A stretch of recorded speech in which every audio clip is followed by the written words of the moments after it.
I take care of all the things everyone else needs. But I haven't made time to take care of what I need. Family caregivers are often overloaded. It can feel overwhelming and exhausting. It's no surprise that millions of caregivers experience symptoms of anxiety and depression every year. But help is available, because there may only be one you, but you don't have to do it alone. Head to mentalhealthcareworks.org. That's mentalhealthcareworks.org to learn how to get the support you deserve, because mental health care works when you make the call. If you're experiencing a mental health crisis or thoughts of suicide, dial 988, a message from the American Psychiatric Association Foundation. This is the Bloomberg Black Business Beat, brought to you by FidelityInvestments.com. Markets have been anything but stable lately and is causing investors to think outside the box. Erin Harkless Moore is Director of Investment at Pivotal Ventures, and she says one area she's interested in is the so-called care economy. The care economy is a $648 billion market. That's bigger than the pharmaceutical industry. We're all caregivers at some point in our lives, and we need a more modern system, better technology to support caregivers. So we're investing directly into companies that are innovating in this space at the early stage, that are pioneering in areas around the child welfare system, as an example. Through Pivotal Ventures, Harkless Moore champions businesses she feels are overlooked, and she believes that smart investment in places like the care economy accelerates social progress for women and people of color. I'm Bloomberg's Justin Milliner on the Black Business Beat. Working as a dedicated Fidelity advisor, I always ask, what's important to you? I'll look at those priorities and goals alongside your full financial picture to build a comprehensive plan designed to help grow and protect your wealth. With proactive portfolio insights and an eye on taxes, I'm here to help you make the most of your money. I'm Laura Maxwell, and I'm a dedicated Fidelity advisor. Learn more at fidelity.com/wealth. Investment minimums apply. Fidelity Brokerage Services, LLC, member NYSE, SIPC. It's deck days at Lowe's, and the savings are stacked. Right now, pros get 15% off all in-stock composite decking from top brands like Trex, TimberTech, and Decorators. Plus, get a free DeWalt 20-volt max 5-amp-hour battery when you buy a select DeWalt tool. The deck's stacked in your favor with brands pros trust. Our best lineup is here at Lowe's. Valid through 4/22 while supplies last. Selection varies by location.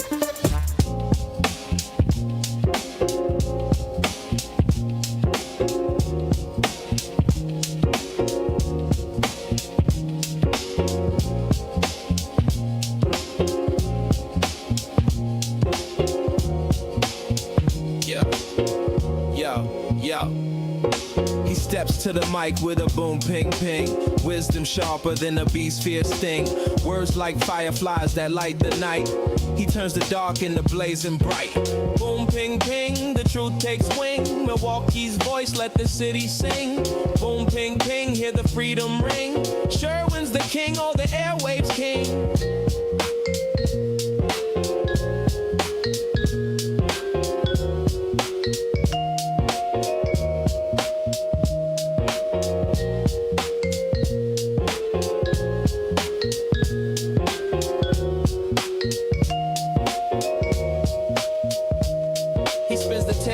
Shake the ground, unveils the truth where lies abound. Politics, justice, social streams. He molds the chaos into dreams. No silence here, just the sound of change. Boom, ping, ping, rearrange. Boom, ping, ping, the truth takes wing. Milwaukee's voice, let the city sing. Boom, ping, ping, hear the freedom ring. Sherwin's the king, or the airwaves king. Through the static, through the noise, he amplifies the people's voice. Boom, ping, ping. Like a heartbeat's call, he's got the wisdom to break down walls. Yeah.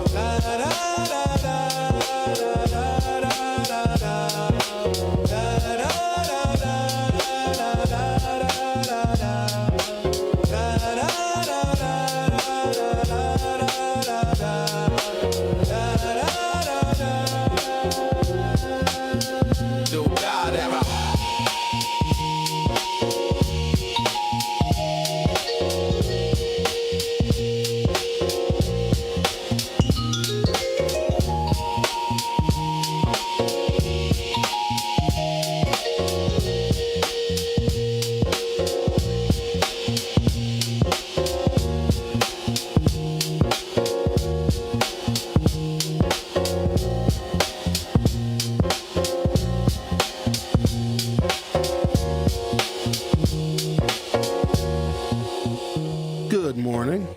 Welcome to the program. Today is Monday, April 13th, 2026. I'm going to have you mark your calendars for two very important dates. So get a little pencil out, piece of paper, put it in your little cell phone camera, calendar, whatever it is. Whatever kind of calendar you have, I need you to remember these two particular dates. They're very important. Probably as important as any other dates other than your anniversary or your birthday or your kids' birthdays. The first date I want you to write down is August 11th, 2026. August 11, 8/11/26. Please write that down. And then also write down November 3, 2026. I'm giving you plenty of time. August 11th is, 4 months from now? So that's a decent amount of time that you have to prepare for that date. And then November 3rd is 7 months from now, give or take. So you do have some time. So whatever little plans you got to make your plans, but just know you have something to do, at least for a little while, on both of those days. Those are the next elections that we have here in the state of Wisconsin. On August 11th, you're going to be voting in the primary for governor. As of right now, there are still 7 candidates. I don't know what the losers are waiting for. Several of them have no mathematic possibility of getting the Democratic nomination to be governor of Wisconsin. So we're waiting until that field narrows, but I'm not holding my breath. As far as I know, it might be all 7 candidates on the ballot come August. You're just going to choose one of them. And that one Democrat that you choose is going to be running against Tom Tiffany. I got some concerns about that election, a number of concerns, because even though the winds are at the Democrats' backs, just leave it up to them to find a way to screw it up. But whomever that Democrat is, they're going to run against Tom Tiffany. Tom Tiffany does not have a primary opponent. Maybe he appears on the ballot in August. I'm not sure. Maybe he does not, because it is a primary election, but he will appear on the general election ballot on November 3rd. That is that other date I told you to make sure that you have written down somewhere on a piece of paper, on your calendar you have on the refrigerator, or maybe you put it in your cell phone calendar. Whoever the Republicans in this state believe is the weakest Democrat of whomever is listed in the primary, because the Republicans don't have a primary race to vote in. Unless something catastrophic happens and we have some kind of a special election, which catastrophic things are happening. Fellow named Eric Swalwell doesn't exactly relate to Wisconsin, but who knows, maybe it does. Leading Trump critic. He is a congressman, a representative, U.S. representative from California. He's been a number one Trump critic. He voted to impeach Donald Trump in Donald Trump's first term when Trump was president number 45. Very, very vocal Trump critic, always making sure that Trump is held accountable every single way he can, has always brought up all of the nasty allegations against Donald Trump. Just a real solid Democrat from California and how he stands firm against Donald Trump's actions. His name is Eric Swalwell. He also is the leading candidate for governor of the state of California because Gavin Newsom is not going to run again for governor. Well, Eric Swalwell got a little bit of a problem. I want to get to it at some point in the show because I want to see if the allegations of sexual assault, does that really impact somebody's political career? Because we have seen the worst of the worst allegations in writing, on paper, in millions and millions of pages that ensnare not just the president of the United States, but former presidents of the United States, royalty from Europe, business leaders, a whole bunch of folks. Even Melania came out last week because something's about to drop. So Melania gave a press conference that Donald Trump said he did not know his wife was giving, which I completely and totally believe that. I believe that she went over his head and organized with her staff that press conference where she had to say publicly in front of those cameras that she had no relationship with Jeffrey Epstein, but then all the media outlets published like 30, 40, 50, 1,000 pictures of her sitting on Jeffrey Epstein's lap and whatever. So Eric Swalwell has been accused of sexual misconduct. I think he made sexual advances, or maybe he had an intimate relationship. I got the story here somewhere, with one of his staffers, which is a big no-no. He also was seen on video, and I saw some of the video. I'm not offended by it. I'm also not a voter in California. I don't know where the tolerance is with voters and with members of the public when an elected official or a candidate for higher office has been involved with a sex worker. He's in a hotel room with some hoes. In the video, it's just a couple seconds, but it shows one of them is sitting on his lap, and he kisses her in the face, and she returns the favor. She kisses his face too. And then there's a second video where the girl is sitting on Eric Swalwell's lap, and you can clearly tell it's him. A lot of times, if the camera footage is grainy, or if it's a bad angle, or if it's poor lighting, you always can deny it. Fellas, always deny it. But I saw you. What be? It was you. No, it wasn't. But you can tell that it's him. Being that the goalpost has been moved, and there are, let's just say, very powerful people whose power has not been interrupted, I would argue their power has been increased.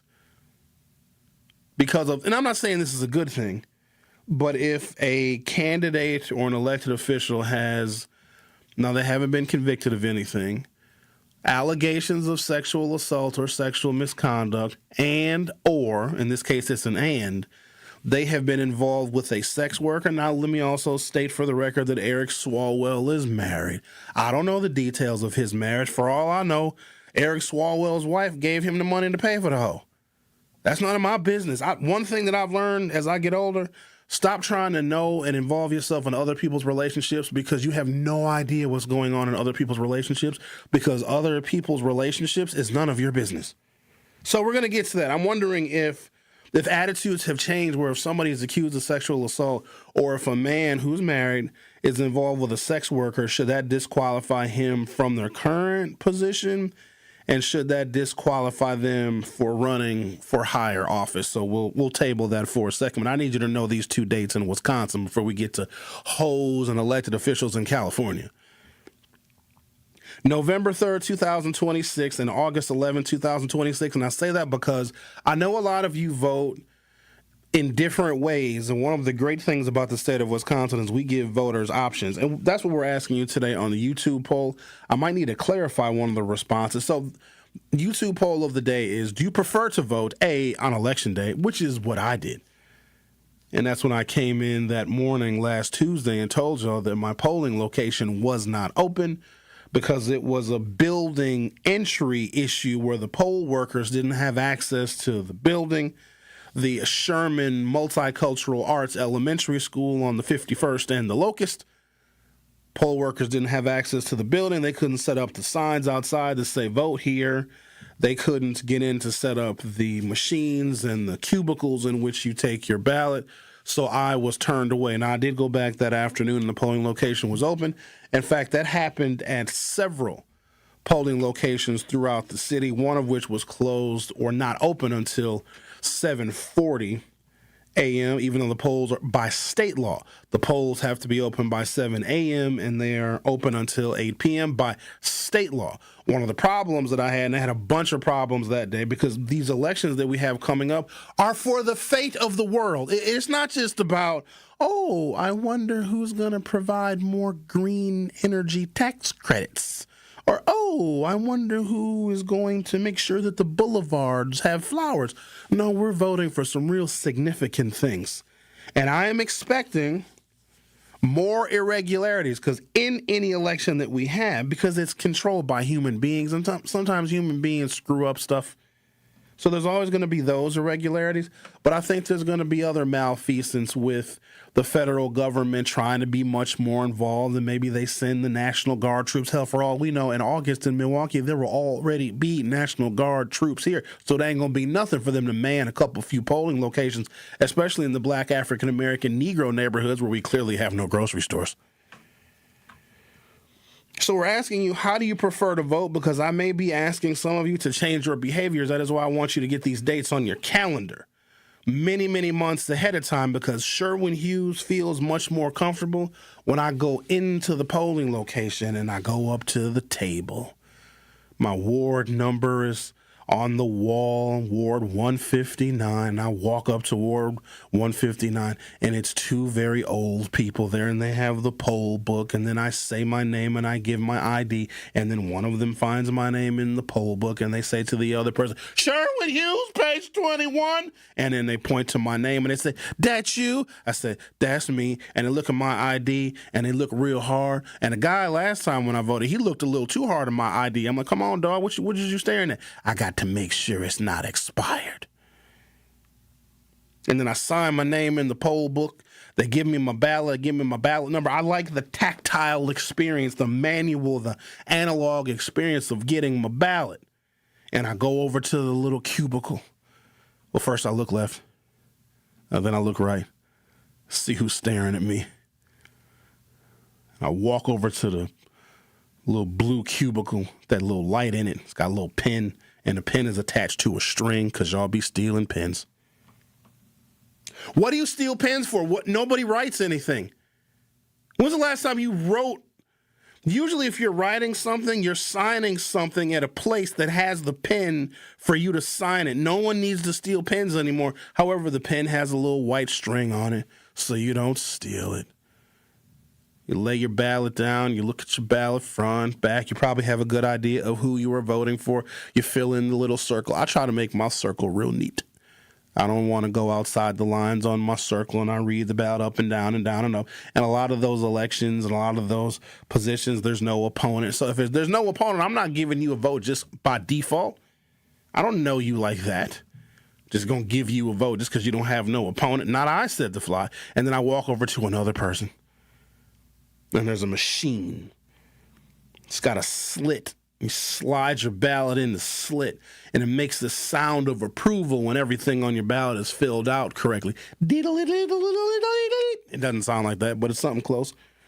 If you don't fill your ballot out right, you get a sound of disapproval, and it spits your ballot back out. And it spits your ballot out. Assuming everything works out okay, you get an I voted sticker. And in my polling location, they even have pieces of candy. You got candy now. Way to bribe a voter.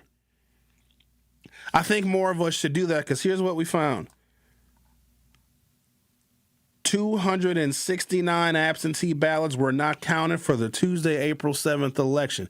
That is an exorbitantly high number. Now, in the grand scheme of things, of the hundreds of thousands of ballots that may have been cast in the city of Milwaukee, the 269 ballots would not have made a difference in at least the state Supreme Court election. But if there were more contested local elections, so in my district, where Homer and I live, there was a general election for county board supervisor, Stacy Smither versus Felicia Martin. And it's so ironic because Felicia Martin's husband, Terrell Martin, is the chairman of the Milwaukee Elections Board. And when I went to my polling location, I could not, in the morning at least, cast a vote for his wife because the school that I vote at was not open. Talk about a twist of fate. When Russell Stamper ultimately defeated Ian Biddle, that election was tied. It was like 932 to 932, and this was like 2014 or 2015. It was literally tied. In this particular instance, just last Tuesday, where the Election Commission received ballots from voters the Wednesday after. Now, they changed the rules. It used to be if your ballot was postmarked by Election Day. It does not matter when it arrives because we give some grace to the post office because sometimes the mail is a little bit slow. Now the ballots have to be received by Election Day. And if they are not, like in the case of these 269, they will not be counted. So in local elections, where the rubber really hits the road, you could have the slowness, I guess, or the ineffectiveness of the post office or whoever fault it is, deciding elections because some people's votes are not counted. I'm going to take a break, come back. talk about these almost 270 votes that were not counted, and it's not fair to those 269 people that cast their ballots in good faith. The voters did everything they were supposed to do, but their votes will never be counted.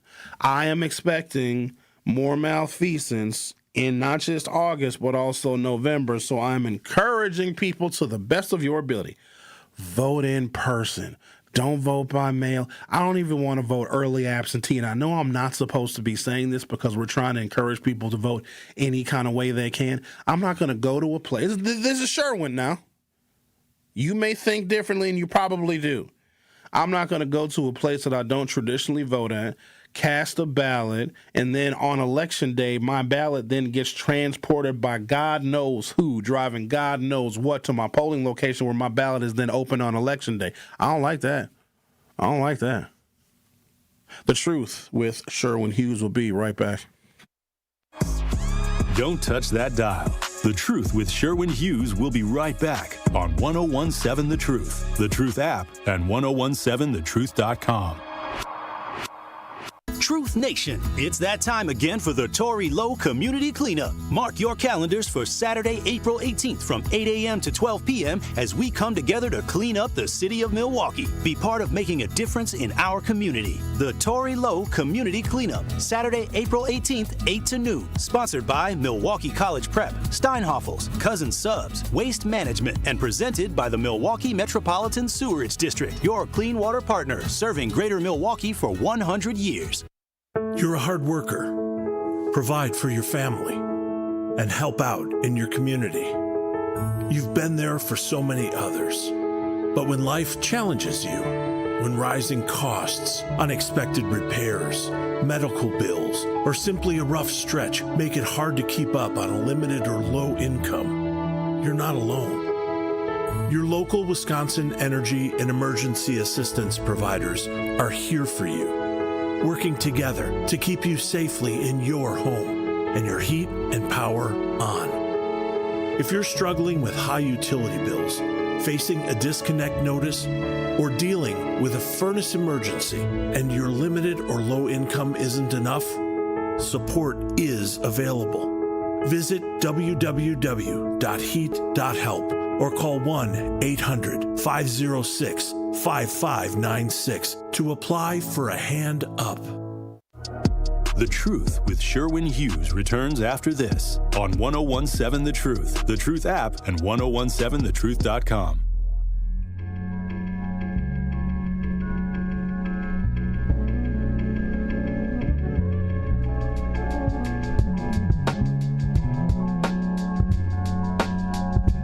Hundreds of Milwaukee voters did not have their absentee ballots counted this week after the U.S. Postal Service did not deliver them in time.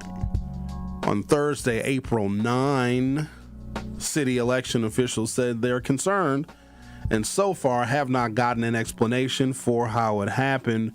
There are several factors in play, including restrictive state election laws and nationwide delays in mail delivery. So last week, Tuesday, it was 269 ballots, and that was a low turnout election.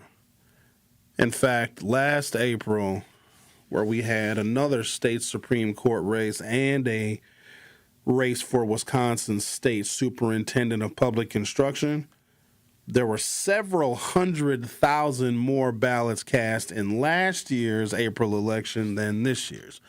And I also believe that the number of ballots cast in this most recent election last week will pale in comparison to the overwhelming turnout that I am expecting during the midterm general election in November. So with the lowest voter turnout election in April of 25, we're going to have higher turnout, I believe, August 3, because the Democratic primary for governor is going to bring a bunch of people out of the woodwork. And then, of course, the general election in November. Those elections are going to have much higher turnout. More people are going to be voting, whether it be in person, whether it be at scattered sites, or voting by mail. So if we got 269 ballots that weren't delivered this time, you might be able to put a 0 on that number or multiply that number by 3, 4, or 5 in any of these other upcoming elections, which could prove pivotal. So I am encouraging people to vote in person. Everybody can't, though. or at the very least, vote at one of the different locations that we have throughout the city. I am not entirely trusting of the Postal Service. Also, I know that there have been several attempts. In fact, it's been very quiet what the Trump administration has wanted to do to the post office. I know that they sought to privatize it. I think when Joe Biden got elected in 2020 and sworn in 2021, they pumped the brakes on privatizing the post office. Now, the post office is self-contained, but it does have oversight by Congress, and we know who is controlling Congress right now. Also, if you have an issue with your mail, a lot of folks may not know this, like, who do you complain to? I mean, you can try to go to the post office and complain, but yeah, I don't know if you want to mess with a postal worker for a variety of reasons. But if you have issues with your mail, you submit your complaint to your member of Congress. So it would be either Tammy Baldwin, Ron Johnson, or your congressional representative, and they will handle those inquiries if you have issues with the post office. But I don't trust it. And also, Trump has wanted to get rid of voting by mail. Now, will he be able to do it by November? Who knows? I don't know what's going on with this Congress and how they're allowing Donald Trump to do anything and everything that he wants. But if Republicans believe that by curtailing, reducing, or eliminating voting by mail, if that gives them an advantage, they absolutely will do it. Now, the unfortunate thing is there are a lot of people that vote by mail. You have some states where that's how you vote. And it's not like it's wrought with fraud. The only time it's wrought with fraud is when you have people like the President of the United States saying that voting by mail is problematic. It started because we wanted our troops that are on the battlefield during an election to be able to be represented in the democracy that they were literally fighting for. Voting by mail started with soldiers on the Civil War battlefield. Now, all of a sudden, we don't want to use it anymore because there's a whole bunch of fraud. While the fraud has not been substantiated, it's something like 43 10,000,000% of voter fraud. People, they don't cheat. And if there is some kind of, I don't even want to call it fraud, mistake, it's usually just human error, but it's really, really, really small because over the last 10, probably 15 years, we have really scrutinized who votes, how people vote, how they register to vote, and there have been several people that have been caught trying to cheat. It also should be noted the majority of the people that have been caught involving themselves in election fraud have been Republicans, and they have voted for Republican candidates, including a former city of Milwaukee election commissioner that asked for absentee ballots in somebody else's name, and she fills them out, sends them back, and got caught, got a felony. Dumbest felony ever. And talk about irony. Now she can't vote because now she's a felon because she committed voter fraud. There are several factors at play, including restrictive state election laws and nationwide delays in mail delivery. The bottom line is 269 absentee ballots were not counted Tuesday, April 7th on Election Day. Paulina Gutierrez is the executive director of the Milwaukee Election Commission. She said at a news conference, quote, "This is deeply unsettling what we're finding today." Gutierrez said it's common for a few ballots to come in the day after an election, but not the 269 that were delivered on Wednesday with the regular mail. Wisconsin has had a, quote, hand-in law. Absentee ballots are only counted if they're in the hands of election officials before the polls close. The date a ballot was mailed does not matter. The date it was postmarked does not matter. Now it used to. You used to could have your ballot postmarked by Election Day. That was the big problem. Well, it wasn't a problem. It's just some of it is mathematics, which I come to find out a lot of people have a problem with. In several battleground states in 2020, when Donald Trump lost, the votes that were counted and the displays you saw when you were watching the election returns on election night in 2020, in November of 2020, the tallies that we saw that night were people that voted in person. Now, remember, states control their elections, their election laws, etc. States vote differently. Some states voted by mail. Some states went to more mail-in voting because of, COVID. Remember, COVID was going on at the time where we had to stand 6 feet apart. I remember the lines at the polling location was just ridiculous because you had to make sure you were 6 feet away from somebody so you didn't catch their COVID. And so there were tremendous long lines and delays, and a lot of people voted by mail. Well, because we allow ballots to be postmarked by Election Day, so if someone filled out their ballot on Election Day, sent it to the post office or drop it in the mail, it may take 2 or 3 days for that ballot to arrive. Now, when that ballot arrived, it got counted because we give grace, or used to the Postal Service to deliver those ballots to the proper polling locations, and it does take a couple of days. But as long as somebody voted by the actual Election Day, it does not matter when that ballot came in. Sometimes it was 7 days, sometimes it was 10 days later. So here's what happened. On election night, Donald Trump may have been leading because the people that voted in person, they clearly didn't care about COVID. Trump was leading with that segment of voters, but that wasn't all the votes that were cast. Some people voted by mail. And as those tallies came in, Trump started losing Pennsylvania. He started losing Ohio. He started losing Michigan. He started losing Wisconsin. But maybe on election night, he had very small leads in those aforementioned states. But as the mail-in votes were counted days later, ultimately Trump lost. Instead of Trump understanding basic math, and there's a delay in when ballots get delivered to actual polling locations because, post office, he thought it was fraud.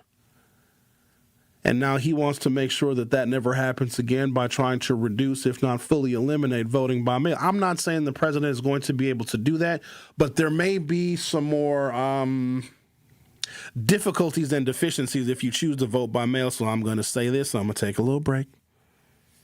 I would prefer you vote in person if you can. The second option would be to vote at one of the scattered sites that we'll have open in the city of Milwaukee 2 weeks prior to the election. Please let voting by mail be your last option because as of what happened last week Tuesday, we simply cannot guarantee that your vote is going to get counted. Also, I'm hoping that the people at the Election Commission can work out whatever bugs and whatever kinks they need to so that all the polling locations are open by 7 a.m. in our next upcoming election, which is going to be August 3rd, 2026. Because if I go vote the morning of August 3rd, 2026, and my polling location ain't open, oh, you thought I was hot last Tuesday. Whoosh. I might get canceled if it happens to me again. Take a break, come back. Should we talk about this Eric Swalwell story? I see him. He's up there giving a little press conference. I notice his wife isn't with him. Usually when guys get caught with their pants down, they got their supportive wives up there next to him. I don't think that a man should drop out of a race because there's allegations. That's me. I think the goalpost is moved. I think there's a different standard now. You shouldn't drop out but Democrats are always trying to be moral and righteous, which is great. But they also lose a lot too. So who knows? The Truth with Sherwin Hughes. Will be right back. Don't touch that dial. The Truth with Sherwin Hughes will be right back on 1017 The Truth, The Truth app, and 1017thetruth.com. Natural gas is a clean, reliable, and convenient source of energy delivered directly to you through underground pipelines. The pipeline system has an excellent safety record, but there are clues that can help you identify a potential hazard. If you smell the strong odor of rotten eggs, hear an unusual hissing sound, or see blowing dirt or debris, it could be a natural gas leak. Leave the area immediately and call We Energies at 800-261-5325. We Energies. People you can trust. Energy you can depend on. Bikers need protection, not just from other drivers, but unfortunately from insurance companies too. If you've been injured in a motorcycle crash, call Gruber Law Offices today. Bikers are often blamed for causing the accident because the insurance companies simply don't want to pay. At Gruber Law Offices, we've been fighting for injured bikers and their families for more than 30 years. Trust us to fight for what you deserve. Gruber Law Offices. One call, that's all. breaking down the issues that shape our city and our future. If oil gets to $90 a barrel, I'll be able to pay off my house. I think war is awful. It's terrible. It doesn't resolve things. It creates long-lasting hatred and even more conflict that the American people are always going to find themselves involved in. It's The Truth with Sherwin Hughes, weekdays from 9 to noon. But if I don't have a mortgage, you know what I mean? You take the good with the bad. Didn't Donald Trump say he was going to end the wars? You can't have America first if you're involved in all these foreign wars. And there's people that believed him when he said that. He doesn't like wars. He said it many times. Said it on the campaign trail. Catch it live on YouTube or tune in to 1017 The Truth. He's bombed just as much in his first year as any warmongering hawk president we've ever seen since World War II. Listen to The Truth with Sherwin Hughes, weekdays from 9 a.m. to 12 p.m. Real talent is defined by what people can do, not where they learn to do it. So by stopping at the education section of a resume, you might throw away the perfect hire. You might miss someone who has valuable skills to offer to help your business thrive right now and in the future. Because the truth is this: Skills First Hiring helps you see talent others miss, like more than 70 million stars, skilled through alternative routes. When you let their story unfold, you gain a competitive advantage, because hiring managers who start with skills are 60% more likely to find a successful hire. See the real person, complete. See what others miss. Hire skills first. Learn why it's a competitive advantage at tearthepaperceiling.org. Brought to you by Opportunity at Work and the Ad Council. The Truth with Sherwin Hughes returns after this on 1017 The Truth, The Truth app, and 1017thetruth.com.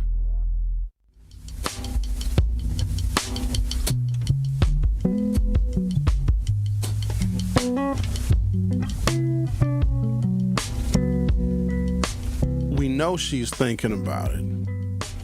Former Vice President Kamala Harris confirmed on Friday that she is, quote, thinking about running for president in 2028 at the 2026 National Action Network Convention, in her most open public remarks to date about her political future. Now, I know some of y'all like her. A lot of you do. She got a lot of votes. In fact, I think she got the most votes of any losing candidate. Obviously, Trump got more. Some people think that 107 days wasn't enough. She didn't have enough time. It was rushed. Some people think there should have been an open Democratic primary. Some people blame Joe Biden. He should have said he wasn't running for re-election long before he messed up that debate. So there's a lot of what ifs. Here's the problem that I have. And if she decided to run, I think she'd have a whole bunch of built-in advantages. Obviously, she was the former vice president of the United States. There might be a level of sympathy for her because look what happened to the country because she was not successful in that election. And I don't blame her or her campaign. I think that's way too easy to do. It's too easy. It was an uphill battle. We also come to find out later on, because campaigns do internal polling. External polling is the polling that you read in the newspaper, the articles that you may see about whether it be Gallup or whether it be Quinnipiac or USA Today or NBC or the New York Times or CNN. There's a whole bunch of different polling firms and pollsters that will give you varying answers on who's leading, what the margin of error is. But campaigns also do their internal polls where they, independently of those news sources, ask selected voters, especially in battleground states, if the election were today, who would you support? Do you have a positive opinion or negative opinion of this candidate, this political party, that political party? Sometime after the election, because there were a lot of autopsies going on to figure out how in the heck did Donald Trump, after being impeached twice, get elected again? And this time it was clear, assuming that there was no cheating. And maybe there was. I don't know if there was cheating or not. I know that Donald Trump really, really needed to win this presidential election and take advantage of presidential immunity, because he very well could have done some kind of confinement, probably house arrest, but he was in a lot of trouble. And he was protected from those consequences if he got reelected. So losing for him the second time was not nearly an option. So did some of his tech buddies help him? I don't know. I don't have evidence of that. We probably won't get that evidence for a while. Eventually it'll come out. We'll also find out at some point who shot John F. Kennedy, but not yet. Still too soon, apparently. 65 years is not quite long enough. I'm concerned that if Kamala decides to run, and ultimately I don't think that she will, I think she's going to be chasing a similar situation to what we have here in Wisconsin. So Mandela Barnes was a lieutenant governor. He was elected in 2018.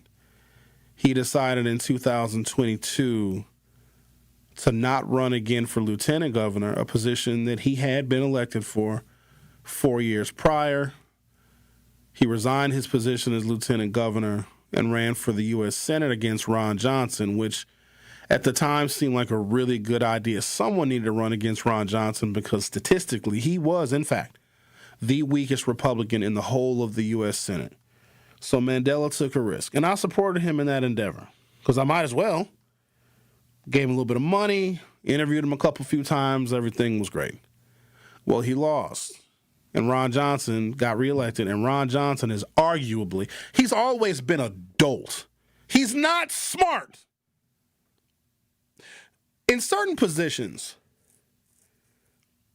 I want someone that's way smarter than me, that thinks better, harder, and deeper about critical policy issues and funding issues in the legislative process. I want someone that sees the granular level and the 10,000-foot view all at the same time, because the policies that they make and the policies that they vote for determine who lives and who dies, quite honestly. So I want them to be smart. Just like if I'm going in for a surgery, I don't want the doctor to be like, I just come here because there's nothing on TV. I don't really know. I'd like to take a vacation. I want you to talk to me about the veins and the arteries and the neurons and the electrons. And I want you to tell me about all of your experience. I want you to be so nerdy with it that I don't even understand what you're saying. Hi, Sherwin. I want my surgeon to sound like that. I want my politician to sound the same way. I want a political nerd. Well, we're going to take the funding source and we're going to reallocate the subsection of Part B of Statute 3.8. I want to hear all that. Turns me on. Ron Johnson is dumb. I say it to his face. You go, yeah, Sherwin, I know you are, but what am I? Would likely be his response if I called him dumb to his face. Okay? So Mandela runs against Ron Johnson. Mandela loses. Mandela lost a statewide contest against a weak Republican. Kamala Harris, for whatever the reason, and I know what the reason is, assuming there was no cheating, white women, who are the largest voting bloc in this country, and all they're going to do is deny it and lie because they're really good at that. Or deny it, lie, or cry. Because whenever you catch a white woman where they're responsible, they'll just cry because it's a defense mechanism that they learned when they started manipulating their fathers, which are the first men that they manipulate. Oh, they're very good at it. A white woman will be 55 years old and start crying because she got caught stealing. And think that she's going to get out of an arrest, because sometimes she does. But also, white women's tears have cost black people and non-white people their lives. If a white woman cries enough, Congress will give her a hearing and will name a bill after her and pass it because she cried. If you don't believe me, go look it up. Kamala Harris lost to what I would argue was a weak Republican, but her internal polls, this is what came out sometime after that election when everybody was doing their autopsy and what happened. And I know that people wanted to blame black people and black men for voting for Trump. I don't know if there were enough African-American men that voted for Trump that would have bested the number of white women that voted for Donald Trump. Now, when you combine those two, that's where he gets his comfortable margin of victory, assuming there was no cheating in that election. But the reason why I think black men were blamed is because America has to have somebody to look down on. I'd like to make some social commentary on that, because then I sometimes wonder, who do black people have to look down on? Lyndon Johnson said probably 60 plus years ago that if you give the lowest white man someone to look down on, You don't have to pick his pocket. He'll empty his pockets for you or something to that effect. And white people do look down on us every single time. But who do we as black people look down on? I think we look down on one another, but that's a whole nother conversation. I don't believe that if Mandela Barnes gets the Democratic nomination for governor this year in August of 2026, that he will be able to beat Tom Tiffany, because he couldn't beat Ron Johnson in 2022. I know that the political winds are different, but it's not a risk I am willing to take. He took a shot in 2022. He lost. He entered this gubernatorial race as one of the last people when we had enough candidates that spanned the Democratic spectrum. I think Mandela Barnes got in this race just to ruin it, meaning because he knows he screwed up. All he had to do was not run against Ron Johnson, and he would be the next governor of the state of Wisconsin, almost completely already decided. All he had to do was literally nothing. You know, the lieutenant governor doesn't even have a job description. All they do is just chill, and they don't make a lot of money. Lieutenant governor makes about $66,000 a year, but you have no job description. So if Tony Evers got like a colonoscopy, the lieutenant governor stands at attention for a couple of hours, and then they don't have anything else to do. The political winds are different. Everything is different. Affordability is different.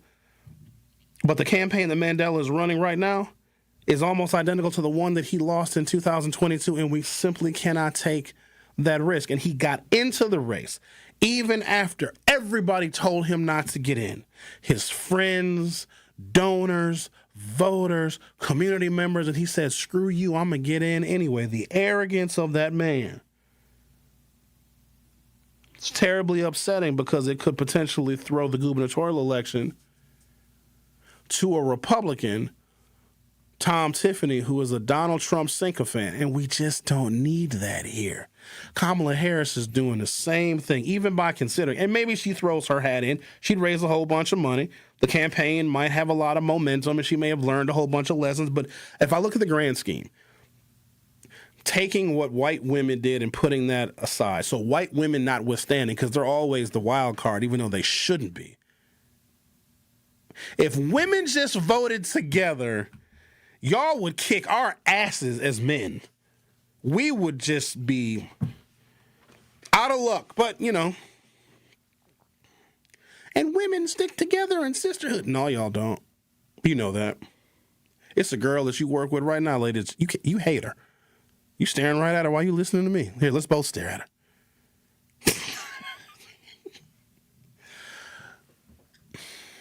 Kamala Harris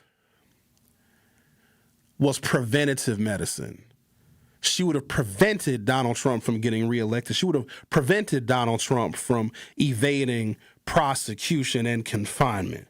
She would have prevented Project 2025. She would have prevented Donald Trump from stopping student loan forgiveness. She would have prevented billionaires from getting tax breaks. She would have prevented people losing their subsidies for the Affordable Care Act. She would have prevented the war that we're going through right now. She would have prevented high gas prices. She was preventative medicine. She was like the dietitian and the workout coach. What we need now is ambulatory care, and she ain't it. She's not going to be able to rectify this country. She isn't. I don't care who she picks to be her cabinet-level secretaries. She would have been preventative medicine, but now that we're in it, and now that democracy is essentially a thing of the past, she ain't it. We need a clean-up person, and she ain't it. She would have been preventative medicine to prevent some of those, and a whole bunch of stuff that I didn't mention. She also might have prevented the Epstein files from getting released, too, so there's that. But I don't know if the situation that we find ourselves in, which is dramatically more dire than where we were in 2024. In those last days of 2024, people were still a little bit happy. Now everybody's angry. I just said hello to a person over the weekend and they wanted to fight me. Everybody's just very angry right now. So I'm going to take a break, come back, talk about Kamala Harris toying with people. She playing with people. And by her doing that, she is potentially preventing other worthwhile candidates. We got to get some fresh blood in here now. And not Bernie Sanders either. Sorry, Bernie. No. Bernie needs to get his hair done. Sounds like you're shifting to my side. I like to. No, ain't nobody shifting over to your side. I ain't no communist yet. I know that moderate politics has not really served anybody well, but everything has moved. The right has moved further to the right, and the left has moved further to the left. That does not mean that black children are going to be able to read, because that's what I'm concerned about. I think people get happy when, oh, we got something new, something great. Okay, but if it's not effective, then the newness wears off. If you buy a brand new car and, oh, I got this brand new car, I love it, and the transmission goes after 10 days, then your new car ain't worth a sugar honey iced tea. I'm going to take a break, come back, and rant a whole bunch about Kamala Harris maybe screwing it up again like Mandela did and like Mandela is doing. The Truth with Sherwin Hughes will be right back. Don't touch that dial. The Truth with Sherwin Hughes will be right back on 1017 The Truth, The Truth app, and 1017thetruth.com. In 1987, the Bucks took on the world and changed basketball forever. At stake, basketball supremacy in the United States. Bucks versus the World, narrated by Charlie Behrens, is the new season of Behind the Bucks podcast, presented by Gallagher, your trusted insurance broker and HR and benefits consultant. It's the untold story of the 1987 McDonald's Open, when the Bucks became the first NBA team to face the Soviet Union. Listen now on Bucks.com/plus, the Bucks app, the ESPN Wisconsin app, and wherever you get podcasts. Are you planning a special event? Do you need a personal chef? Either way, make it tasteful. I'm Alicia the Chef, owner of Tasteful Events Catering, and we create customized food experiences for any occasion. We bring quality, flavor, and professionalism to every table. Whether it's a special event or everyday meal solutions, we focus on delivering more than just food. We create experiences. Book today or learn more online at www.tastefuleventscatering.com. I'm Sherwin Hughes, and I know the power of Stars and Stripes Honor Flight firsthand. As someone who's been on an honor flight, I can tell you it's a day you'll never forget. Stars and Stripes Honor Flight gives our oldest veterans who served in any location in June of 1975 or earlier a free one-day trip to Washington, D.C. for veterans. Airfare, meals, a coach bus tour, and special flight apparel are all included. It's a day of honor, gratitude, and camaraderie. Veterans who served in the Vietnam or Korean War go to flySSHF.org and ask for an application. Life's better with American Family Insurance because we know you love working weekends. If it means working on your dream home, both inside and out. And we're here to help protect those dreams so you can enjoy peace of mind. Save up to 40% when you bundle home and auto. American Family Insurance. Get a quote and find an agent at amfam.com. Products, pricing, and availability vary based on where you purchase insurance and by state. Some exclusions apply. American Family Mutual Insurance Company, SI, and its operating companies, 6000 American Parkway, Madison, Wisconsin. Do you hear that? And that? And that? Those are the sounds of a healthy and vibrant community. And to this United Way volunteer, nothing sounds better. They're the sounds of children being given greater chances to succeed in school. The sounds of neighbors receiving the support needed to overcome challenges, both big and small. They're the sounds of families gaining access to quality health care and nutritious food for their tables. And they're the sounds of members of our community who've benefited from United Way's financial education programs. See, wherever there's a need in our communities, there's a United Way. People working together to respond and growing the good for everyone. United is the way. So join us by getting involved or giving back. Learn more at unitedway.org.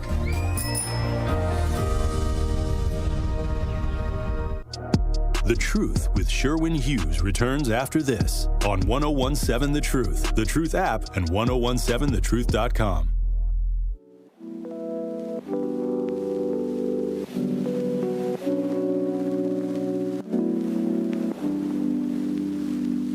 This is what she said. She said, listen, I might. I'm thinking about it. Harris told Reverend Al Sharpton when asked about whether she plans to run another White House campaign. Harris was the Democratic presidential nominee in the 2024 election. I don't look at she had 107 days. She was the heir apparent. Everybody knows that the vice president is the next person that's going to run for president. Could Joe Biden have given her more time? Probably. Could Joe Biden have gotten elected and on election night said, yeah, I'm not going to run again. I'm just going to finish up these 4 years and give it over to Kamala? Could or should Joe Biden have campaigned harder for Kamala Harris? No, it wouldn't have helped. But it's not like she was an unknown. She's been in a couple of primaries before. We knew who that lady was. We knew what she represented and who she represented. Former prosecutor, former district attorney, former U.S. senator. She grilled a lot of Donald Trump's nominees to the courts and to different cabinet level positions. We knew who that lady was. And she was the vice president of the United States. The problem is women don't want a woman president. Because if women did, we'd have one. And the two opportunities, the most recent opportunities for, and this is not me bashing women, it's just a reality.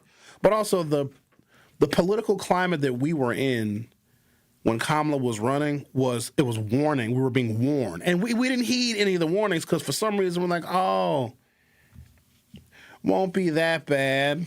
Or Kamala Harris may not be that good.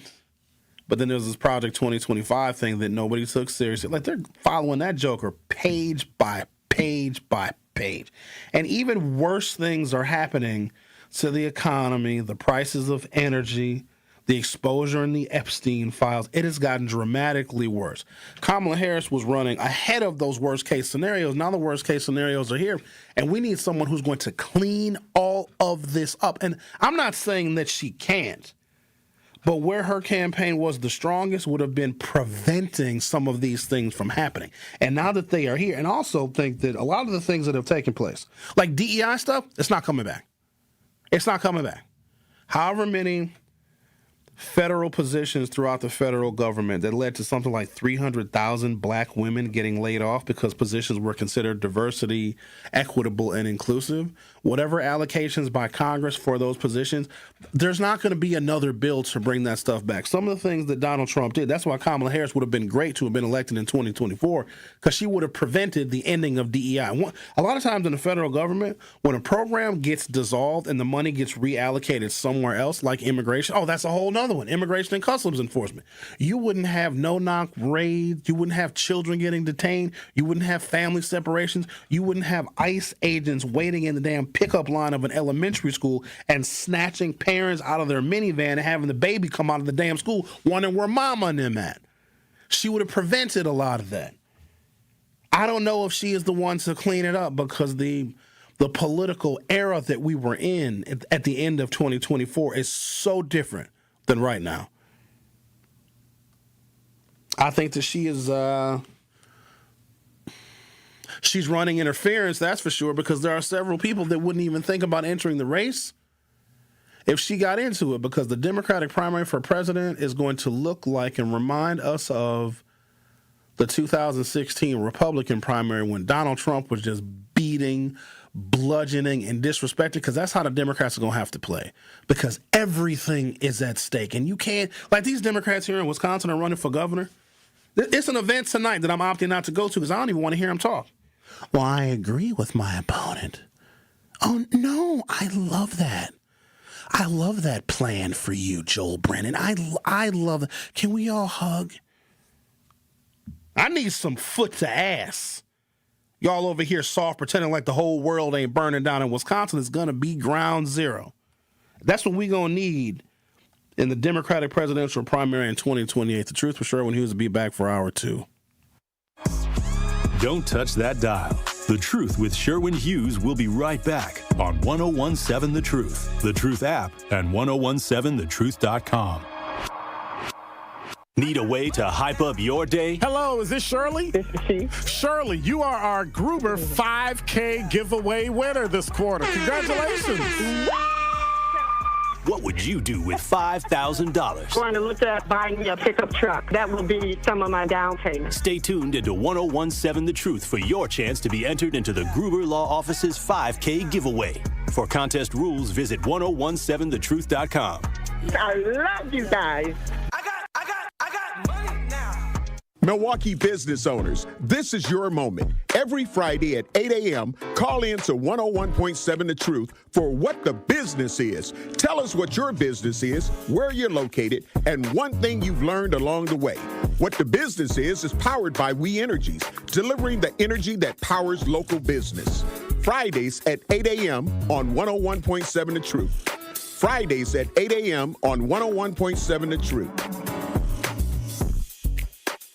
Did you know that for 80 years, Paralyzed Veterans of America has been a lifeline for our nation's veterans with spinal cord injuries and diseases like MS and ALS, and all people with disabilities? In just the last 12 months, PVA has funded research of the first non-addictive pain medication in over a decade, partnered with an award-winning sports anchor to fight for accessible medical care for women veterans, ensured all women with disabilities feel seen and empowered with help from a top cosmetic company.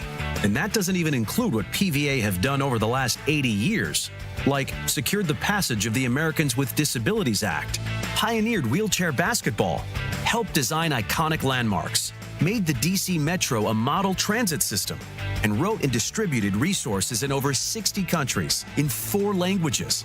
None of this would be possible without your help. Every breakthrough, every battle won, and every life impacted is driven by you. Visit PVA.org to learn more.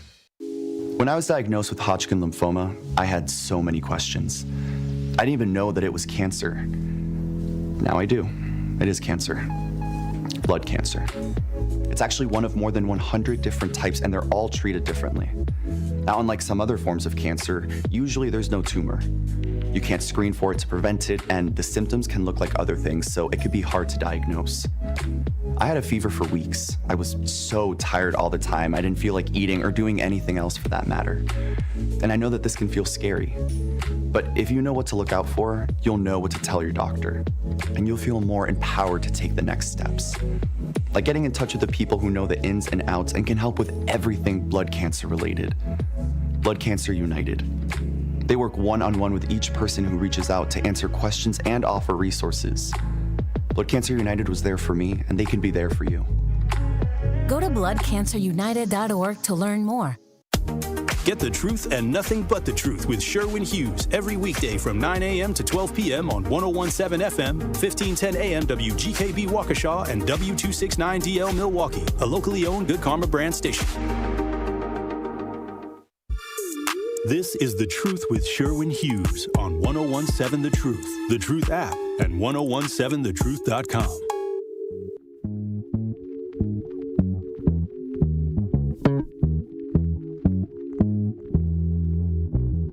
I told you we should ride with the windows open. How you gon' roll if you scared of Doja? Kept you on the side, tried to keep it kosher. Play on, play on.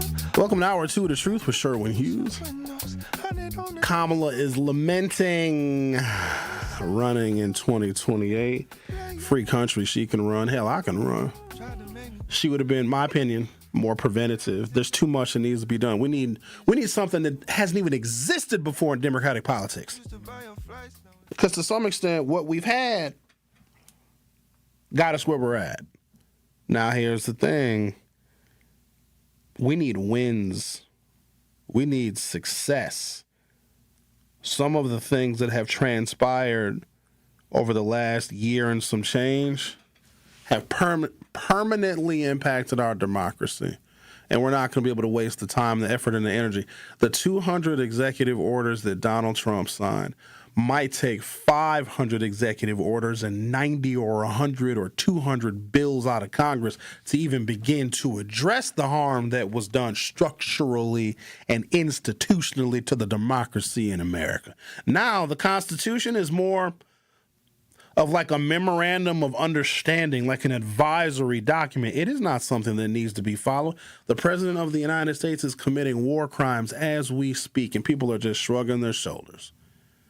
So whoever comes next, I'm sure they will want to right the ship, but, big but, some of the immunities that the president has received, this actually happened under Joe Biden, or as long as the president is acting in his or her capacity as president, they cannot be prosecuted. It's going to be a Democratic candidate for president, and then they're going to get elected. They're going to want that immunity too. They are. We can't expect them to be righteous with angels' wings. They're going to take advantage of some of the things that Donald Trump broke, because some of those things are going to be broken permanently. What I want to be most concerned about is the African-American community, because that's who I talk to, that's who I am, that's where I live, that's where I put my heart and my concern. And there needs to be a new promise to African-American folks, because our community is suffering. There has to be a renewed promise because you can't just tell us what you've been telling us because what you've been telling us got us to where we're at. Now, hold on. We got to take some responsibility, too. Now, sometimes we act a whole damn fool, but that also is indicative of a population that is just being ignored, just completely being ignored. When I get to the details of this, I found some education stuff over the weekend that just made me plumb angry. I had a good weekend, actually. Went to a little concert on Friday. Hung out with one of my homegirls. Come to find out she can't hold her liquor. I still love her, though. Got so drunk she laid down on the sidewalk. That's terrible. That was awful. Funny, though. But she's all right. You carry her or something? I ain't going to carry her. I got her ass up. Well, you can't. She's like, I'm just going to lay down here because it's cooler. I'm like, ooh. Better get you home. I was like, you want to go home? She's like, nah, let's go to one more spot. I was like, cool. We had a good time. But after Friday night, I was like, let me just relax the rest of the weekend. Let me chill. Let me take in some documentaries and just relax, do a little reading. So I really wanted to delve into education because how we look at creating a workforce in this country that is going to be non-immigrant, because I got to look at that too. Some of the immigration policies, the next Democrat ain't going to fix them either. The next Democrat's going to be like, well, do we really need to let all the Mexicans in? It's been going pretty good. We got to focus on America now. Somebody said America first, and they lied. The Democrat is actually going to have to be America first. Ain't that crazy? But also, let me steal that motto from MAGA and from Donald Trump, America first, because dude ain't America first. We're over in the Middle Eastern war right now. No more wars. Shut up. All right, let's talk to LaTown. LaTown, you're on 101.7 The Truth. How are you? I'm doing fine. How you doing? I'm doing good. What's on your mind? I got a couple comments and I got a question for you. All right. The comment is that first let's talk about Mandela Barnes. Now, however y'all feel about Mandela Barnes, he would have been way better than what we got right now.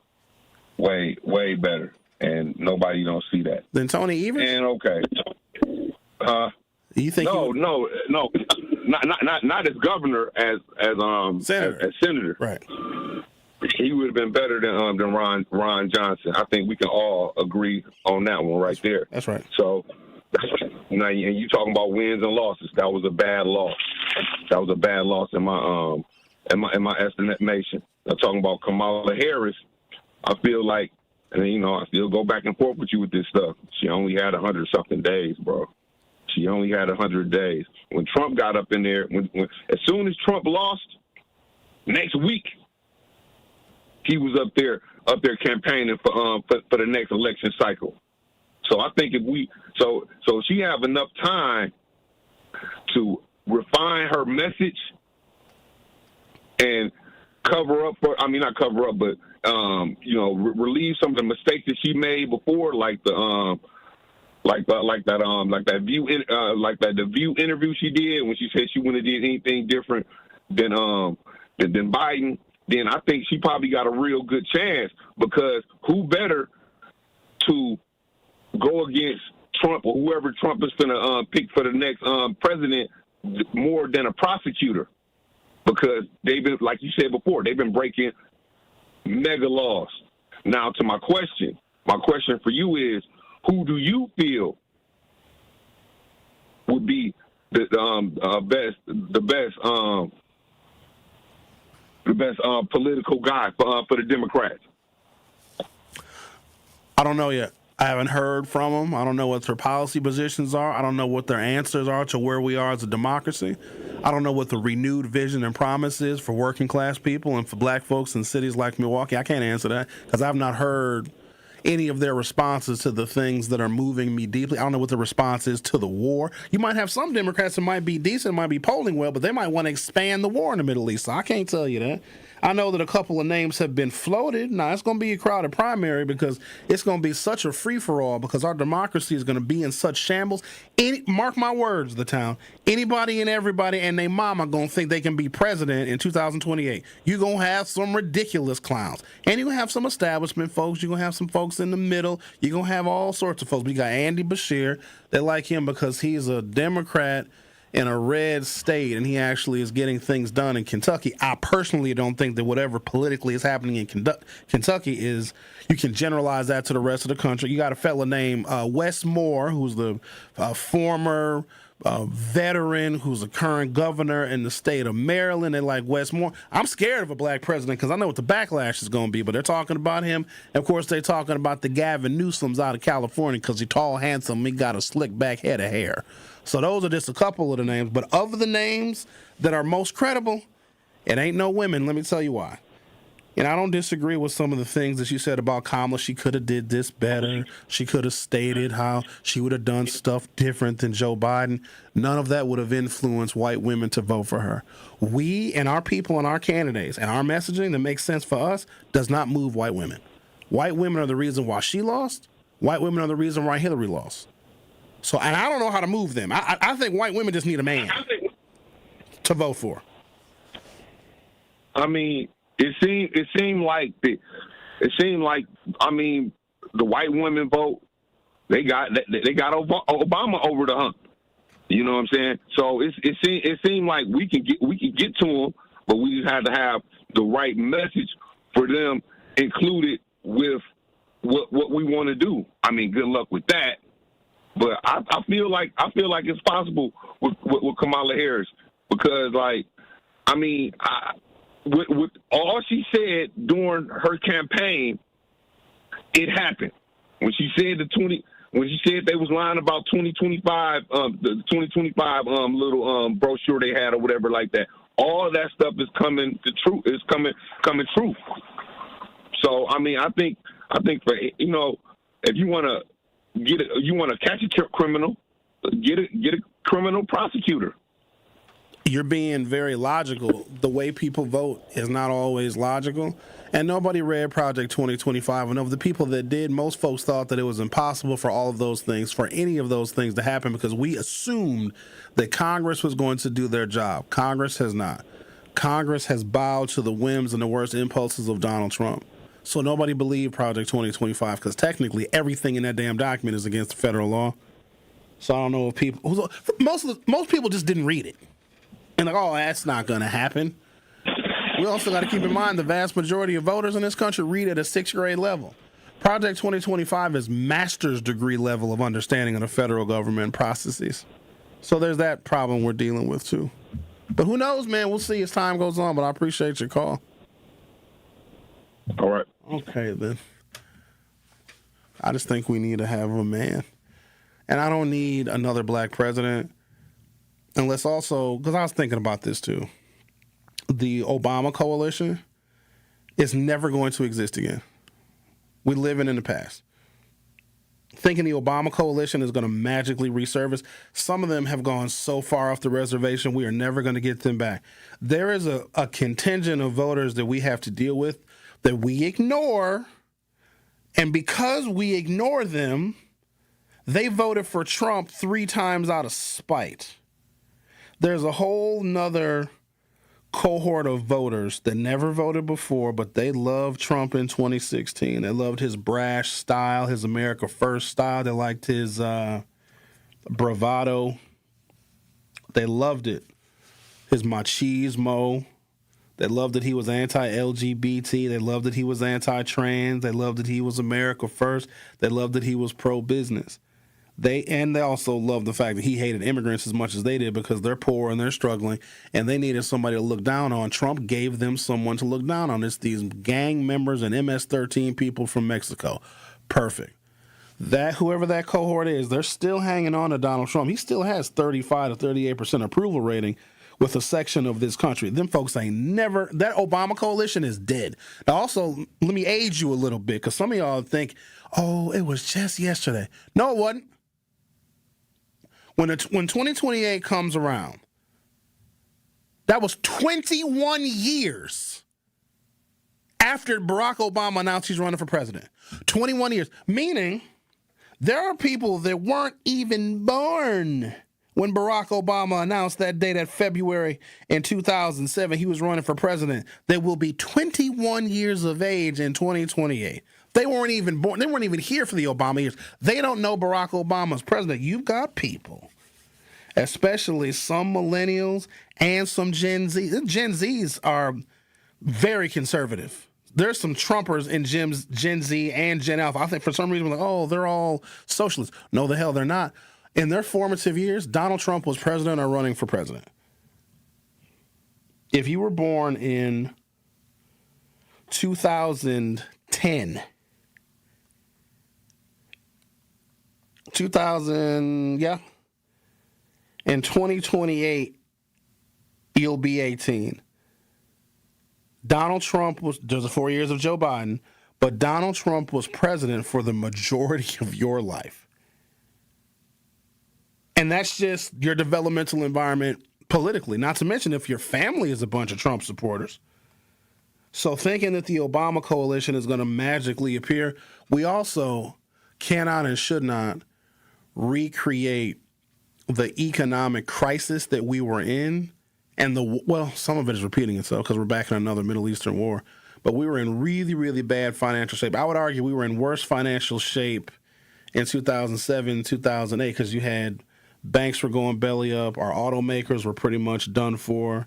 We were losing about 1 million jobs a month. We had 2 unwinnable wars going on in the Middle East while the Bush administration was cutting taxes and running up the deficits. That's why stuff is so expensive now. Yeah, some of it was COVID. Some of it is just bad economic policy. But you can't cut taxes during a war. We learned that during World War II. We're over here complaining about not having enough grocery stores. During World War II, they're like, you can't go to the store.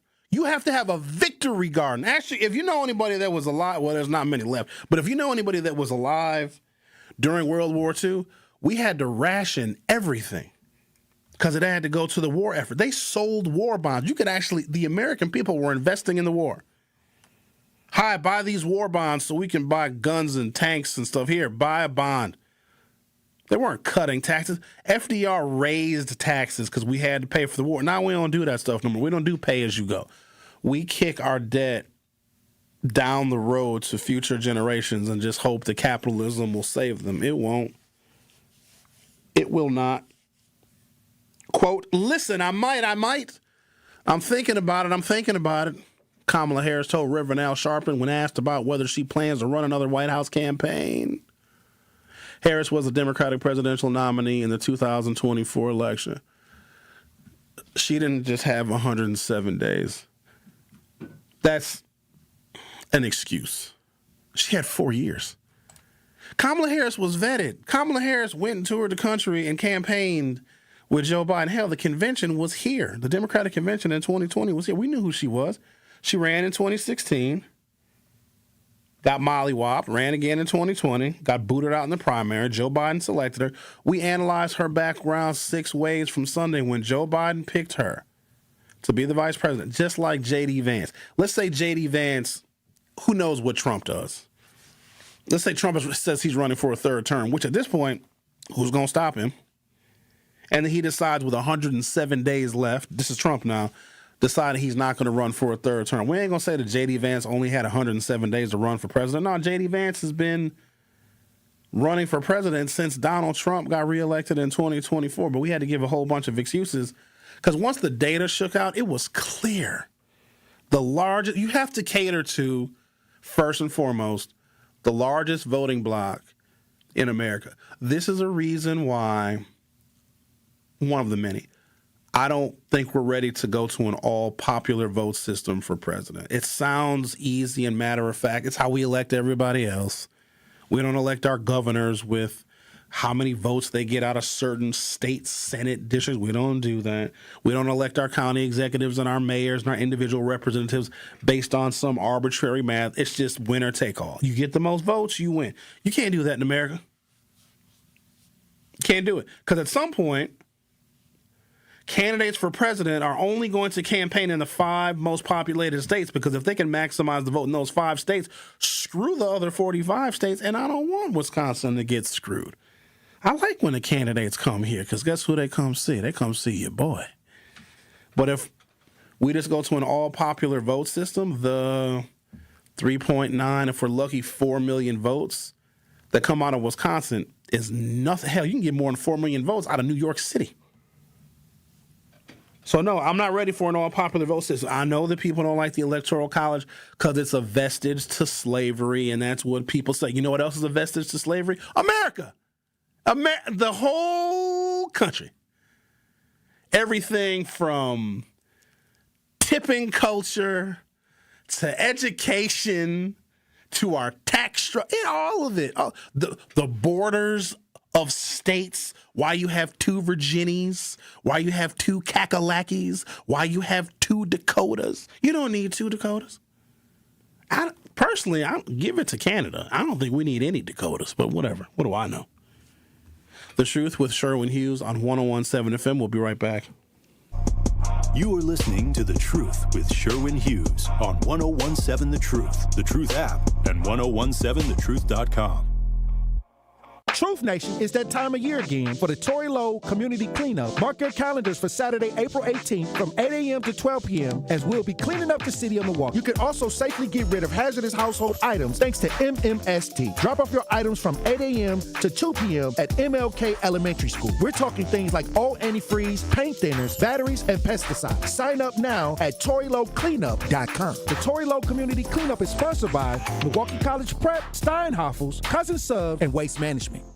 Hungry for something fresh and delicious? Get your favorites from Cousin Subs delivered straight to your door. From our freshly baked bread and hand-sliced meats and cheeses to our famous sides, crispy golden fries, Wisconsin cheese curds, or creamy mac and cheese. Every meal made to order and ready to enjoy. Ordering is quick and easy online or through the Cousins app. Whether it's a solo lunch, family dinner, or a spread for the whole crew, let us bring it straight to you, fast and fresh. Cousin Subs. We believe in better. Still think you're going to use those old chemicals just sitting around under the sink, in the garage, or down in the basement? So don't let them sit there. Get rid of them right away. To MMSD's Home Hazmat Drop-Off Centers. It's safe, it's easy, and it's open to all Milwaukee County residents. There are 3 locations open year-round. The Tory Lowe Community Cleanup is happening April 18th and with a mobile drop-off to help you clear out that waste. Visit us at MLK Elementary School at 3275 North 3rd Street from 8 a.m. to 2 p.m. Let's clean up Milwaukee.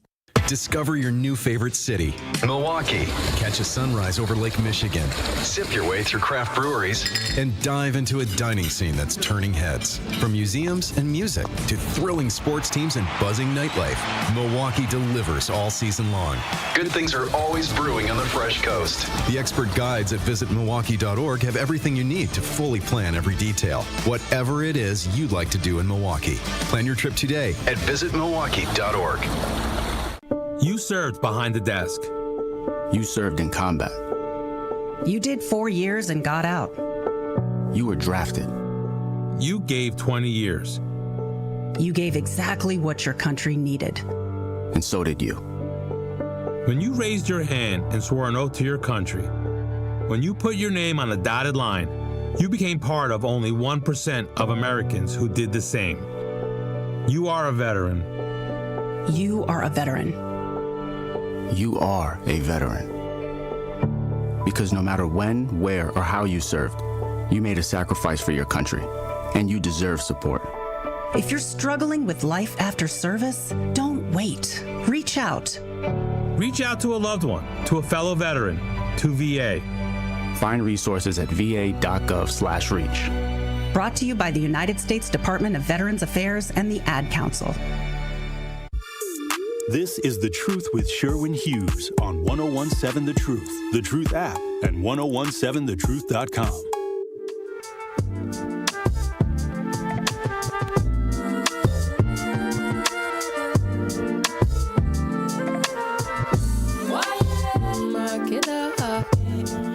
phone number if you need it.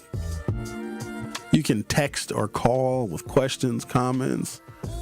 Would you support Kamala Harris? Those of you that support Kamala Harris will probably also support Mandela Barnes. I don't know. What's the fascination with even wanting Mandela to be the governor? I remember when being black is not nearly enough. I know. He he went down to Chicago to a nightclub and used Wisconsin state troopers to be his personal security, just so he could showboat, flash, and high sight. Dog, don't nobody know who you are. Nobody knows who you are until you walk into the club with security. But he is also young. If I was lieutenant governor too and they allowed me to do it, Governor Evers was mad. They didn't get along so good. I think Governor Evers might have been relieved that Mandela decided not to run again for lieutenant governor. The saddest thing is we currently have a lieutenant governor, and most of y'all don't even know her name. At least when Mandela was lieutenant governor, you knew him. Most people don't know that Sarah Rodriguez, she is the incumbent. She has been on the ballot in all 72 counties in Wisconsin and won, and she's like fifth in the polls or something. That's too bad for her. Many years ago, because I didn't know her either, I requested an interview with her, and she either didn't get back to me because I wanted, our community to know who she was. I had no animosity towards the lady. She's the next lieutenant governor. Let's get to know her a little bit. She didn't respond, and I'm not going to ask twice. I think there may have been. I don't think she's inquired to me. Sometimes these people, I'm not asking any of. I know people got mad when I had Francesca on, but I'm trying to rev up the gubernatorial race. I'm trying to get more people interested because something like 2/3 of the voters aren't paying attention yet, and maybe they were distracted by the most recent April election that we had for state Supreme Court, but that election is over, and you still have 7 candidates vying for the Democratic nomination for governor in the state of Wisconsin, and mathematically 4 of them have just no shot. They're not going to be able to raise the money. They're not going to have the right message. They don't have the right charisma, the right personality, and shout out to them for running, but come on now. Let me address something else because I keep hearing it and I don't want to hear it anymore. Well, if Donald Trump can run for a 3rd term, so can Obama. You think Obama wants this? Obama retired. How many of y'all, when you retire and did a good job, want to go back to work again in a job that's even worse than when you left it? Hey, leave Obama out of this. No, why would he want to run for president again? Just because he can? Because we're going to break the Supreme Court rules and break a constitutional amendment? Absolutely not. Stop mentioning Barack Obama. Leave that man alone because, first of all, he couldn't get elected now. You know that. You know how embarrassing it would be if Barack Obama went down in history as one of the most successful presidents we have ever had. Look at where the country was. Look at where investments were, where retirement funds were, where the stock market was, where job creation was. Him and Joe Biden created 15 million jobs. They inherited a deficit of losing 1 million jobs a month and a whole bunch of other stuff he did. The Affordable Care Act, blah, blah, blah, blah, blah. Add it all up. Now, was it perfect? It was not. But did he get more done than, say, the previous Republican president? I would agree. Did he get more done than the Republican president after him? I would also agree that he did. He couldn't get elected. What'd you say, X? How do you feel about Ro Khanna? Nothing. He's a member of the House, right? Members of the House. He's the one that helped get out the Epstein files. He couldn't be president. Because I'm trying to think of... Only in really obscure circumstances has a member of the House of Representatives ever been elected president. Lyndon Johnson was a member of the House, but he ran as vice president. And he became president because Kennedy lost his mind in Dallas. And then Gerald Ford may have been in the House of Representatives, but I cannot, and this doesn't mean it hasn't happened throughout history, but I cannot recall a sitting member of the House of Representatives running for president, and we don't elect members of Congress. And just until recently, we've never elected a member of the Common Council to be mayor. Chevy might be the first one, ever. I'm trying to think. So who was mayor before Chevy? Tom Barrett. Yeah, Tom Barrett wasn't a member of the council. Who was mayor before Tom Barrett? Marvin Pratt. Marvin Pratt was a member of the council, but Marvin Pratt didn't get elected mayor. So, nope. Who was mayor before Marvin Pratt? John Norquist. Was John Norquist a member of the council? He was not. He was in the state assembly and the state senate. Nope. Who was mayor of the city of Milwaukee before John Norquist? Mayor Meyer. Was he a member of the council? He was not. He was also a state senator. Now we're starting to go deep. Who was mayor before Henry Meyer? Henry Meyer got elected in 1960. We're looking at Frank Zeidler. I don't know what the hell he did. For all I know, he invented the wheel or invented fire. Now we're going back to the 1940s. Well, there was two Zeidlers. One of them was mayor and then went to World War II. I think he might have died in World War II, and then his brother ran, which is Frank Zeidler. Our municipal building is named after Frank Zeidler. He was the last socialist mayor. Frank Zeidler was a advocate for democratic socialism until he died, I don't know, 10, 15, 22, 14, 18, 19 years ago. So it is extremely rare for a legislator to get elected as executive. Let's look at our governors. Was Tony Evers a member of the Wisconsin State Legislature? He was not. Was Tommy Thompson? I have no idea. He might have been. Who was governor before Tommy Thompson? Now we're going back to like 1988, 86. Lee Dreyfus. He was a Republican. Who was the governor before Lee Dreyfus? Tony Earl. He was a Democrat. Marty Schreiber, then Tony Earl. Now, back before that, you're talking about 1960s. But no, it's extremely rare for. But who knows? Everybody and their mama's going to run for president in 2028. Kamala Harris is thinking about it, and no, Barack Obama shouldn't win. Shouldn't run. He wouldn't win anyway. That the country is far too outwardly pronounced on their hatred for non-white people.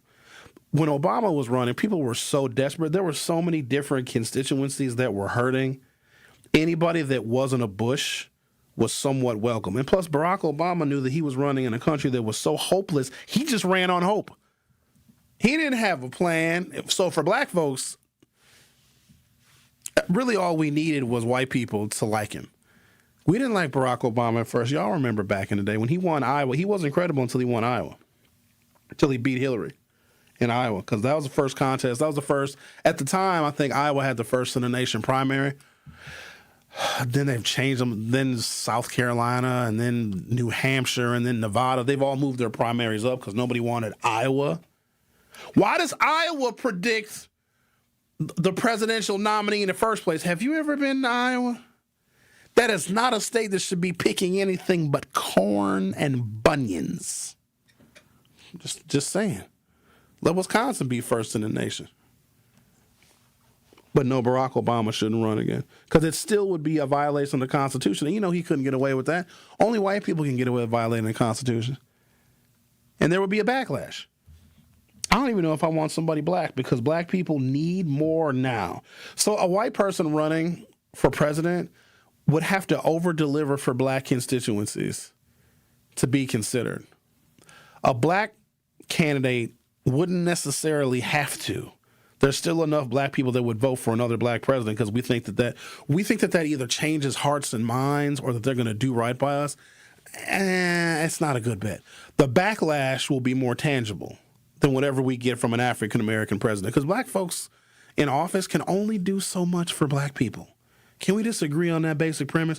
You can have a whole bunch of black folks elected, and I would argue you can have too many black people in high positions at one time, because then there is no motivation to compromise and to work with them if those black people that are in high offices want to do right by black people. Why would a Republican or a white person that doesn't like black people? I think we often overestimate or underestimate how much white people, they really hate us, guys. They really do. And we're over here asking these questions. How come they don't do this for us? And how come we don't have any grocery stores? Because they hate us. Why do we think that? I'm blown away by that. Because we're asking these dumb questions like, how come they don't put more money in our community? Because they hate you. It's very simple. Please don't overthink it. Remember, you're dealing with folks that have 6th grade reading levels here. How come they're not allocating more money? Because they don't. You know how many public school teachers hate black kids? Get you a public school teacher friend, especially one that's been there for 20, 25 years, that's worked in MPS. Maybe they're committed. Maybe they love teaching and they're rewarded by teaching. Get you one of those, but then let them tell you about what their colleagues say about our kids. Oh my God. You'll be ready to start World War III. They hate our kids. And there's no one. I probably should talk about this education stuff here. So one of the things that I found out over the weekend, I'm going to say this part and I'm going to take a little break. Let's say a child is in 6th grade and they're only, I'm going to use like a simple analogy. They're only on a 3rd grade reading level in 6th grade. 3rd grade reading, 3rd grade math, but they're in 6th grade. Then they go to 7th grade. Them going to 7th grade does not improve their 3rd grade reading and math level. Because in 7th grade, they're not teaching that child math and reading that child can comprehend. Does this make sense to you? And because we don't hold kids back anymore because of the social stigma, now you got an 8th grader surrounded by an 8th grade curriculum, doing 8th grade math, 8th grade math homework, 8th grade math assignments, 8th grade math reading and reading comprehension, and they're at a 3rd grade level. You never get those kids back. So if they move to the 4th grade and they're on a 3rd grade reading level, statistically, those children never catch up. So what we have is a cohort of young people that are reading and doing math at 3rd grade that are graduating from high school. Because every year that they advance, the curriculum advances with them. Because when you're in 6th grade, you're supposed to know all the 5th grade stuff. When you're in 5th grade, you're supposed to know all of the 4th grade stuff. When you're in 4th grade, you're supposed to have mastered all the 3rd grade stuff. But if the kids are stuck on the math is almost separate. If you can't read, then there is no subject in which that child is going to excel. And you can't water down an 8th grade curriculum because a handful of kids are only reading at a 3rd grade level or lower, or even reading at a 6th grade level in 8th grade.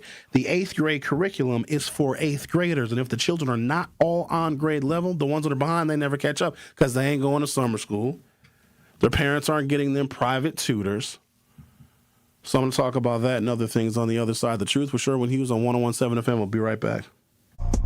You are listening to The Truth with Sherwin Hughes on 101.7 The Truth app, and 1017thetruth.com.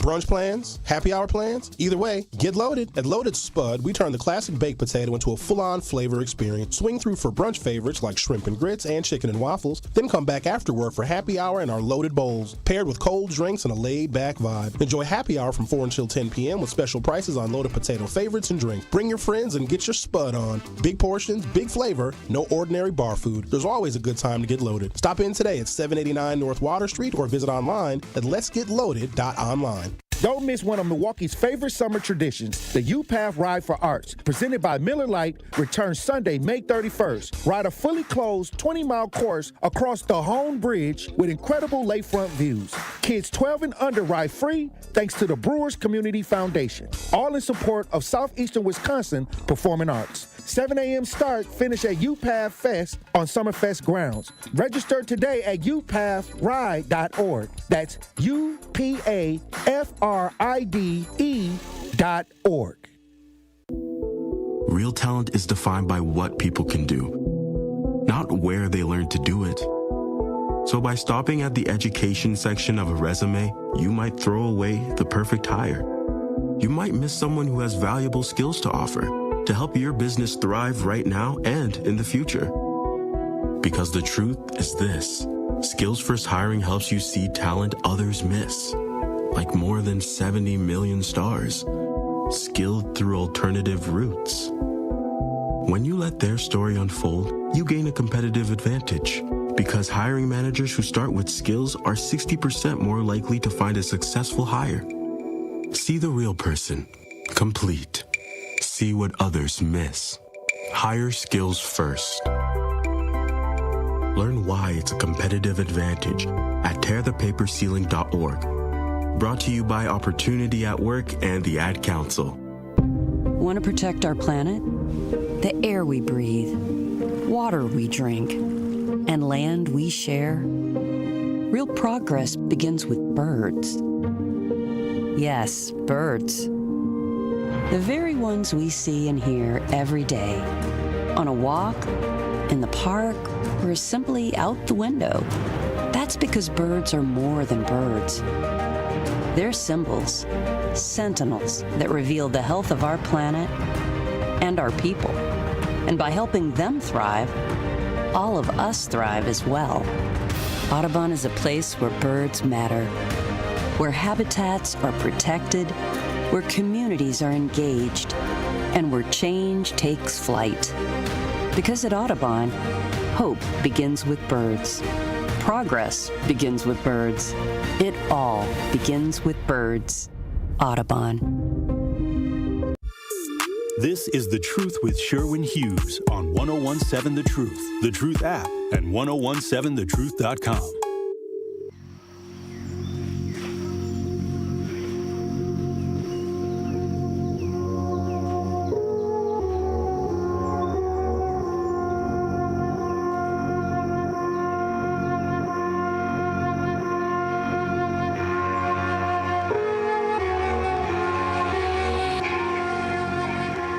Mal asks via YouTube, do you think Eric Swalwell should step down? Nope. For what? Ain't got nothing to do with me.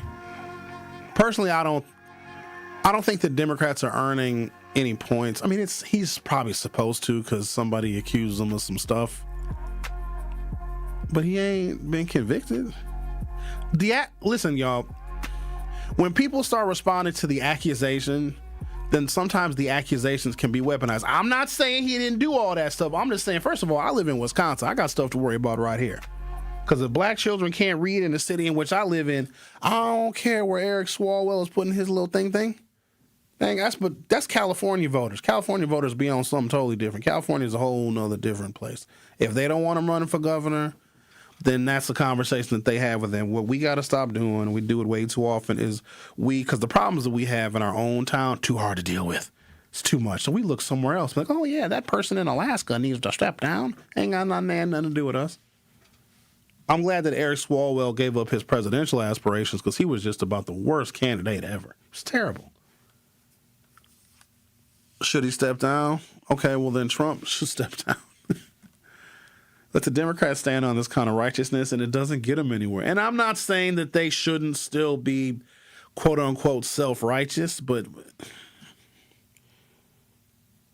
that's a decision between him and his wife and whatever the allegations are. Maybe if the allegations are true and he knows they're true, and more will come out, maybe it's in his best interest and the best interest of the people of California that he steps away because, he'll be a distraction. It just blows my mind how the double standard for conduct for a Republican is unfathomable how far they can go and when. Who was the other dude? So Jeffrey Epstein dated, and when I say date, you know what I mean. Dating that starts with the letter F.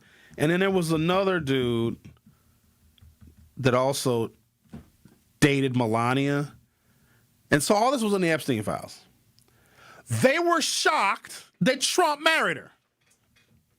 I saw a clip of, how old was Melania when she met Trump? Was she in her teenage years, like late teens, maybe early 20s? But there was a little bit of an interview. Donald Trump was somewhere and he was with Melania. And this is way before they were married. She was still, I don't even know if she was in America yet.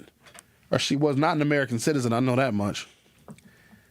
And I think he had just started dating her. But the two guys that were involved with her, she was trafficked. She was one of them, a girl of the evening. So, X, you said she was 28. That's old. When she met Trump? Yes. But she had been around the block for years because other people were playing with her. Epstein was playing with her. Ghislaine Maxwell was playing with her. And there was another prominent person that also was playing with her. And in Epstein files, they were shocked that Trump married her. They're like, dude, why would you marry her, sir? And then he cheated on her a bunch of times, and he got elected president.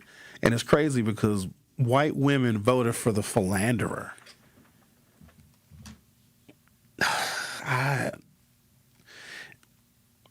I noticed something else. We'll do the education stuff in the hour 3, which starts at 11. I noticed something over the weekend. I noticed it a lot. I look at people's behavior. I don't want to look down on a group of people because I think that's prejudice. That's bigoted. If I say all of these people are bad, all of this group, all of this ethnicity are bad. I mean, most people look at race because it's just more convenient to classify an entire group of people as inferior, but shouldn't do that because there's always good people in other races. I look at behavior. I will look down on you at your behavior. I love Milwaukee. I do. I don't hate it. Let me first start by saying I don't hate it, period, or hyphen. I love it. There are so many places to go. I really can enjoy myself in this city. It's hard for me to travel because wherever else I go, unless I'm going for weather, and I'm not a beach person, my black ass ain't laying out on a beach. What am I getting a tan for? Tan enough. Like, oh, I'm going to go lay out on a beach. And do what? Sit there and get drunk and get dehydrated and get carried away on a stretcher? No, thank you. I can have a vacation every single weekend in this city and go to a different spot, a different lounge, a different restaurant, go to a different neighborhood. There's art, culture, music, all this, and I'll be home in 15 minutes to get to sleep in my bed and enjoy my mortgage. I got to pay nobody for their Airbnb. I ain't paying no hotel fee and hotel taxes. No, thank you. A $400 a night studio apartment? No, thanks. So the different places that the diversity of entertainment in this city is fantastic. But each place you go to in each unique neighborhood around the city has its own culture. Follow me, I'm going somewhere with this. Whoever you are, when you with your friends and when you with your family, I love that for you. But when you go into an establishment there's a culture in some restaurants, there's a culture in some bars or lounges, right? That's why they exist, because it's not just what they serve, it's not just their prices, it's the service and the culture that you are going to explore, because different places have different expectations on their guests. You can't act how you always act and how you want to act just because you got money. No. You have to act in accordance to the culture of the place in which you are frequenting. And if you don't like that culture, or if you can't act accordingly, just don't go. There's a whole bunch of other places, I promise, no matter who you are and what you are, how you dress, how you walk, how you talk, there's a place that will accommodate you gladly. And I sometimes come down on African Americans when we are stereotypical and loud and rude and obnoxious and boisterous and think that all of our white servers are racist and we act accordingly, and then we have the nerve to not tip. See, I don't like that. But there are places in which you can go and act like that, and it's par for the course. And I'm very hard on African Americans because I am ashamed of our behavior. Not that I'm trying to get us to behave like anybody else. It's just that when it comes to behavior, we know how to act and they don't. They don't raise their kids. We raise ours. Now, some would argue that we don't raise our kids anymore. Same with white folks. When a white person is in a black space, and I saw this firsthand over the weekend, they have no concept of space.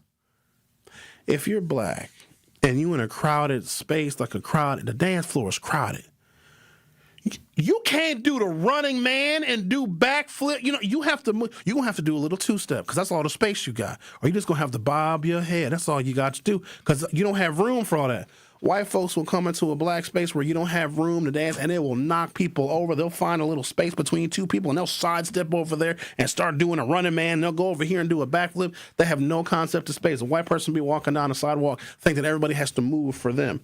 So they need to act in a way that is along with the culture of the establishment that they are in. Black people respect each other's space. I know what happens if I bump into that brother. I gotta say I'm sorry, or at least acknowledge his humanity, or if I step on his foot wearing his brand new Milwaukee Map Sambas. Did y'all see the controversy over that over the weekend? Because apparently they spelled the St. Joseph's neighborhood wrong on the shoe. And then Emilio De Torre went insane and just, because he didn't know Eric Shake James designed the shoe.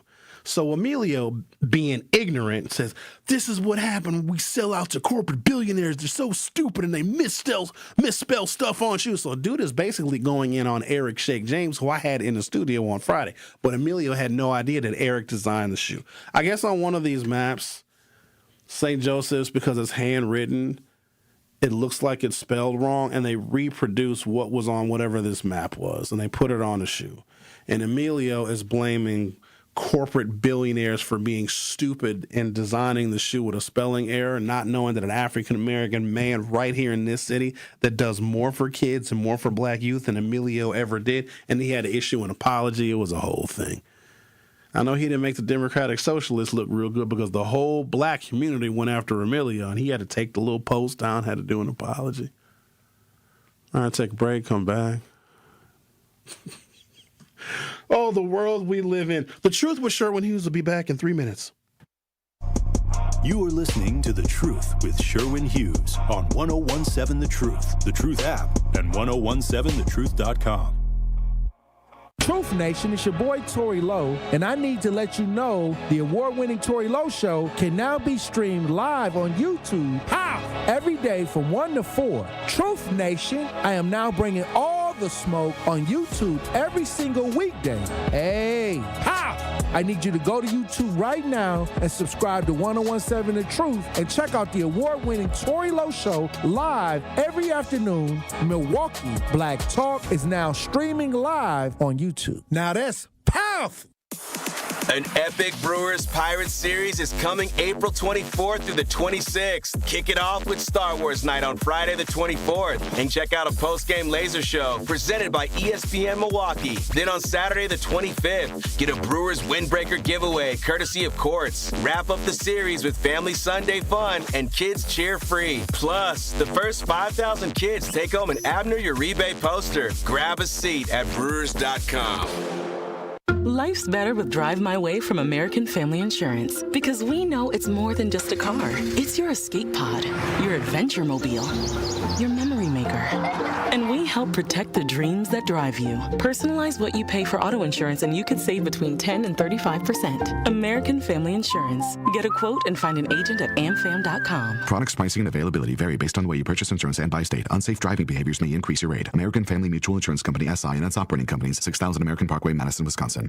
70 million people in the U.S. have learning and thinking differences, like ADHD and dyslexia. Each has their own story. This is ours. At first, I thought it was just a phase. Then schoolwork became a struggle. Emotions got bigger, and my kids started falling behind. I felt alone, like I was lost in the dark trying to find answers. Then I learned about Understood.org, a nonprofit empowering parents and kids like us. It was like we had a light to show us the path ahead. Whenever new challenges came up, their guidance helped us figure out our next step. We still have tough days, but now we have direction. And I have the tools and resources I need to help my child thrive. No matter where you are on the path, Understood can help you keep moving forward. Visit understood.org/yourpath today. Bikers need protection, not just from other drivers, but unfortunately from insurance companies too. We've been fighting for injured bikers and their families for more than 30 years. Call Gruber Law Offices today. One call, that's all. Prizes, exclusive experiences, even cash money. You want it? We've got it. Find a list of all contests and official rules by visiting truthcontests.com. That's truthcontests.com. This is The Truth with Sherwin Hughes on 1017 The Truth app, and 1017thetruth.com. If I ever fall in love again, I'll be a friend. It's gonna be a friend. I ever fall in love again, a big friend. Yeah. I like them cool and kinda cocky, not too much to make them move. And try to lock me, try to take away the jewels. You cannot stop it, gotta understand the moves. I've been the type to wait. I wanted to say something to this person, but I didn't. Sometimes white folks think that they can carry themselves and conduct themselves in ways that's culturally normal to them, and you can't do that. You have to adapt yourself to where you're going. Let me give you another example for those of you that don't get it. And so part of this is being in a segregated city. If Latino people and Asian people and black people and white people have never enjoyed one another's cultural spaces, and you see that the attitudes and the actions and the behaviors and the motions and the movement are different depending upon where you go, then you wouldn't know. If you just grew up in a black community and you just saw black people acting the way your friends and your family do, that behavior and how you act and how you interact is not transferable to some other place. It is not. It's a different kind of etiquette. You got to respect the etiquette of the place that you're in. I bet you if you travel to another country and you act in a stereotypical American way, sometimes they'll throw your ass in jail and you should stay there. Research the place you are going to, because some things that we do as Americans may be considered rude in other cultures. And we totally understand that when you go to another country. You can't just act the way you act at home. Here's another one. Let's say you're applying for a job and you're in some kind of professional and or formal setting.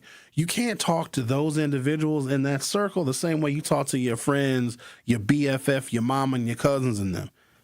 You have to adapt to that culture. And some people are unable to do that. And it's a level of ignorance that is just painful to witness. And I saw this with a white person that was in a black space. You have to look around and understand where you're at. Look how other people are moving. That's how you move when you're there. Now, if you want to move the way you move, go to a place in which that is acceptable. That's all I'm asking. So I want to balance out how tough I can be on African Americans when we act a whole fool, because that makes all of us look bad. But white folks do it too. And I would argue that white folks are worse because they think that however they act and however they behave is acceptable because they're white. And they don't. That's not on the front of their minds. It's just they've never had their actions and behaviors in certain social spaces challenged. But if I'm taking one of my white friends, and I try to do this as often as I can, take them to a black space and let them feel what it's like being a minority. Now, I got to be careful because some white folks love it. Some white folks love being around black people. Some, they may say they like me or they love me, but they get uncomfortable around my people. Now, hold on, you don't like me or love me that much. If I take you to one of my places where I'm comfortable and you're uncomfortable, because here's one thing I know about having white friends, which please get you one. Get you one. At least one. Have a couple. Have a couple white friends. They're good for experimentation purposes, and also they're just fun to tailgate with, you know? Bring them to an all-black space, and sometimes they'll fit right in. Sometimes they're like, oh my God, am I safe here? But then if you as a black person, and I see it, I'm 51 years old and I still see it. If a white person takes me to Sherwin, we're going and hanging out at Bucky's Sports Bar or wherever the hell they taking me. And if it's all white folks, because white folks come in different flavors. Some you can just tell that they're racist. Some are ignorant. Some are curious. Some are going to try and have sex with you. Right? But you can tell. You got to have this sixth sense if you're an African American, if you're going in a white space. And if I tell the white friend that brought me to this white place, this white space, this white sports bar that I'm feeling a little bit uncomfortable, they can't believe it. Like, what? Why would you feel uncomfortable here? See, because they're comfortable doesn't mean that I am, because I see different types of white people where they just don't see any of that because they don't need to. This is one of their spots where they hang out.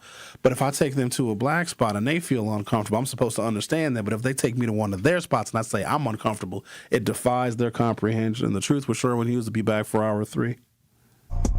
You are listening to The Truth with Sherwin Hughes on 1017 The Truth, The Truth app, and 1017thetruth.com. Milwaukee business owners, this is your moment. Every Friday at 8 a.m., call in to 101.7 The Truth for What the Business Is. Tell us what your business is, where you're located, and one thing you've learned along the way. What the Business is powered by We Energies, delivering the energy that powers local business. Fridays at 8 a.m. on 101.7 The Truth. Fridays at 8 a.m. on 101.7 The Truth. Coming with straight truth. We can do anything when it comes to being organized, when it comes to making sure that we're active, when it comes to making sure that we're holding people accountable and making sure that we get something out of the deal. Y'all don't know how to make deals. Y'all mad at Donald J. Trump because he's trying to make deals or trying to say that he's the master of the art of the deal. Well, okay, what deals is you trying to make? Catch the Tory Lowe Show every weekday from 1 p.m. to 4 p.m. I take care of the kids, and I take care of my dad. I take care of things at work. The groceries, the cleanups, the meltdowns, the doctor's visits, the family events, mealtimes, bedtimes. I take care of all the things everyone else needs. But I haven't made time to take care of what I need. Family caregivers are often overloaded. It can feel overwhelming and exhausting. It's no surprise that millions of caregivers experience symptoms of anxiety and depression every year. But help is available because there may only be one you, but you don't have to do it alone. Head to mentalhealthcareworks.org. That's mentalhealthcareworks.org to learn how to get the support you deserve, because mental health care works when you make the call. If you're experiencing a mental health crisis or thoughts of suicide, dial 988, a message from the American Psychiatric Association Foundation. Hi, I'm Vanessa Williams, and I want to share with you the role that diabetes has had in my family. I lost my grandmother at the early age of 64 due to complications with diabetes. She was warm, generous, and a constant encouragement for me to follow my heart. Did you know that African Americans experience chronic kidney disease at a rate that's 25% higher than white Americans? And we're almost 4 times more likely to develop kidney failure. Diabetes and high blood pressure are leading causes of kidney disease, which can result in kidney failure, needing dialysis, or a kidney transplant. The good news is that you have the power to check out how well your kidneys are doing and learn ways to prevent them from failing. So go to your doctor and get yourself checked out. Visit linkbylovetv.org to learn more. Get the facts, get checked, and get healthy.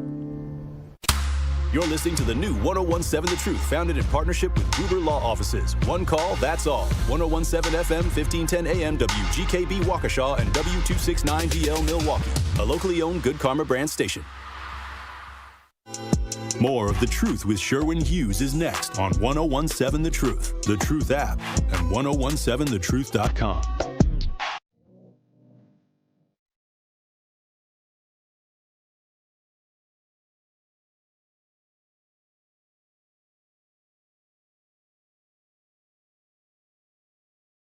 Welcome to hour 3 of The Truth with Sherwin Hughes. I want to share some information with you, and I've shared information with you before about education, but it's a real serious workforce issue, and if we don't want another generation of high levels of African American unemployment and poverty, because we blame poverty on low student performance, and I don't believe that that tells the entire story, because most of the most prominent African Americans who have done anything of note, and even things that we don't even know that they did, they came from poor backgrounds. Black folks didn't really start off rich in this country. Not sure if anybody is aware of that. Now, we were able to make money. There certainly is African American wealth, but we didn't start off that way. But poverty is only one part of the story. And when I look at not just test scores here in Milwaukee, I see commonalities nationwide. In urban school districts that have a student body that's predominantly black, they do really, really poorly. Now, just for a second, ask yourself this question. Are black kids just dumb? Is that what it is? Because they're doing poorly pretty much everywhere where we are the majority. And we're failing miserably. Can't read, can't do any math. If you don't like black people, and you need to project your hatred of us onto the world, you certainly can't show our academic progress. I'm not sure what you're doing. I got a couple of ideas, but you have to show and illustrate that black children are unworthy, unruly, unreasonable, and dumb, because that fortifies your argument as to why you hate them, why they're not qualified, why you should not hire them. You need some basis, some reason. You can't just run around here and say, oh, I don't like blacks. You can say, I don't like blacks because academically they are slow, they are behind, they can't read, and they can't do math.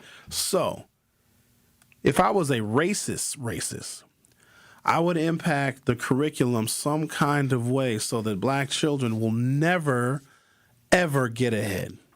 And I can do it in a way, and that even their parents, who probably went through the same school system, wouldn't even be able to recognize how I'm stifling their children, because the parents went through the same thing and the grandparents went through the same thing. And eventually, here's what you have, this beautiful self-fulfilling prophecy where you have the grandmama or the grandpapa and the mama or the daddy saying, well, you might as well just drop out of school and get you a job. When a black child forgoes their education, the jaws of the system are just waiting for you, because your opportunities are so limited. And here's what the big difference is. We can be limited just on the color of our skin. Regardless of whatever credentials you have, just the color of your skin. To some people in this country, when I say some people, I mean millions of people, mean that we are inferior just because of the color of our skin. Look how they treated Barack and Michelle Obama. Harvard graduates, editor of the Harvard Law Review, constitutional scholars and lawyers, and were pictured as monkeys by this current president. But you need something to fortify your hatred. If you can use academic failure, that actually is a win-win, because not only do you have reason to discredit and demean African Americans, right? Not hire them, not give them opportunities. You can ask for more money because you have a disproportionate number of these dumb black kids. You need more federal grants and you need more state grants. And oh my God, you need a referendum, because look at how bad their test scores are. Because if the test scores start going up, they're going to say, oh, well, we gave you enough money, because the amount of money we gave you with the increase in taxes and the increase in the referendums that you got, oh my God, the test scores are going up. You don't get any more money because the amount of money that we gave you was enough to raise the test scores. Do you think the test scores are ever going to go up? Because once they do, then they don't have the justification to ask for more money. And while all of this is going on, we still think, God bless our little hearts, black folks are way too forgiving. We think that when we send our children to be educated by them, that they have our children's best interests in mind. I don't know who said it. I think it might have been Malcolm. Only a fool lets their enemy educate their kids. Let's talk to Al. You're on 101.7 The Truth. How are you, Al? Well, I'm doing fine. First of all, poverty is an excuse for bull sugar honey iced tea. I'd rather people just say I'm lazy and I give up. Because if you keep telling them poverty, because of poverty, that's less they got to do. You know. So for that, I have to push back with, now Mandela, I think that's a lost cause. I wouldn't give him a dirty condom to mess with a prostitute, because his energy wasn't ever there. Poof, be gone. And when it comes to Miss Harris, I wouldn't suggest her running again. It's splitting the votes, and then it's a dignity issue for me. If you deny me once, I'm not going to give you another chance to deny me again. I'd rather say I told you so and say F-U-B, and then I will let you rock like a dead dog that was ran over by a Buick with his guts and his tongue hanging out his mouth while the blood ran down the sewer. Now, you mentioned about having access. The people you are talking about, those are basic Bs and basic 304s. And them people are only good after midnight, because the people who have the access wouldn't be caught in public. They'll probably have you come by when everybody is asleep. But if you have a goal and you're trying to gain access, you're going to have to kind of get out in Milwaukee because you don't want to limit your gains, your goals, and them finances that can come to you. Because, see, good advice travels a whole lot. So if you're trying to get access and you have a common goal, you definitely got to get out of Milwaukee. But I wouldn't just limit myself because now you're limiting your productivity and quality. And you don't want to have to do quality control. But the basic Bs and the 304s, don't worry about them. They're not going to go very far anyway. So I just wanted to, share that information. And before I go, Mr. Hughes, I want to tell Cavalier Johnson and Malele Koch, you looked very good in the Shepherd Express for another low-income housing. And thank you for all these watermelon-sized potholes that everybody got to bob and weave when we go through the city. I know you said you had some new technology, but is that new technology the voodoo salt that you put in the pothole that grows a spirit and come back out? But I just wanted to share that information because, every time it comes to Shepherd Express, Cavalier Johnson and Malele Koch is always in there for that low income. But keep in mind, if we keep you destitute and impoverished, we don't have to worry about you thinking highly of yourself, because if you think highly of yourself, you will have a bigger expectation for me as your politician. Now ask yourself, will they do that for the whites? Have a great day, everybody. Happy Monday. Happy Monday, Al. Thank you for your call.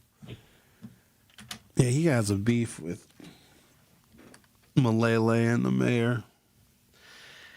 He also doesn't, we know Al, how he feels about low-income housing. I mean, you gotta do something. You need low-income housing because high-income housing is too expensive. And apparently black people need a lot of grocery stores. Didn't know we needed as many as we did, but boy, oh boy, do we get angry when a grocery store closes. Do black people even... Serious question. This is a young city. I think the average age of an African American here, it's way younger than the Caucasian people. It's like in their maybe mid-30s, which means that half of the people in the city that are African American are younger than that.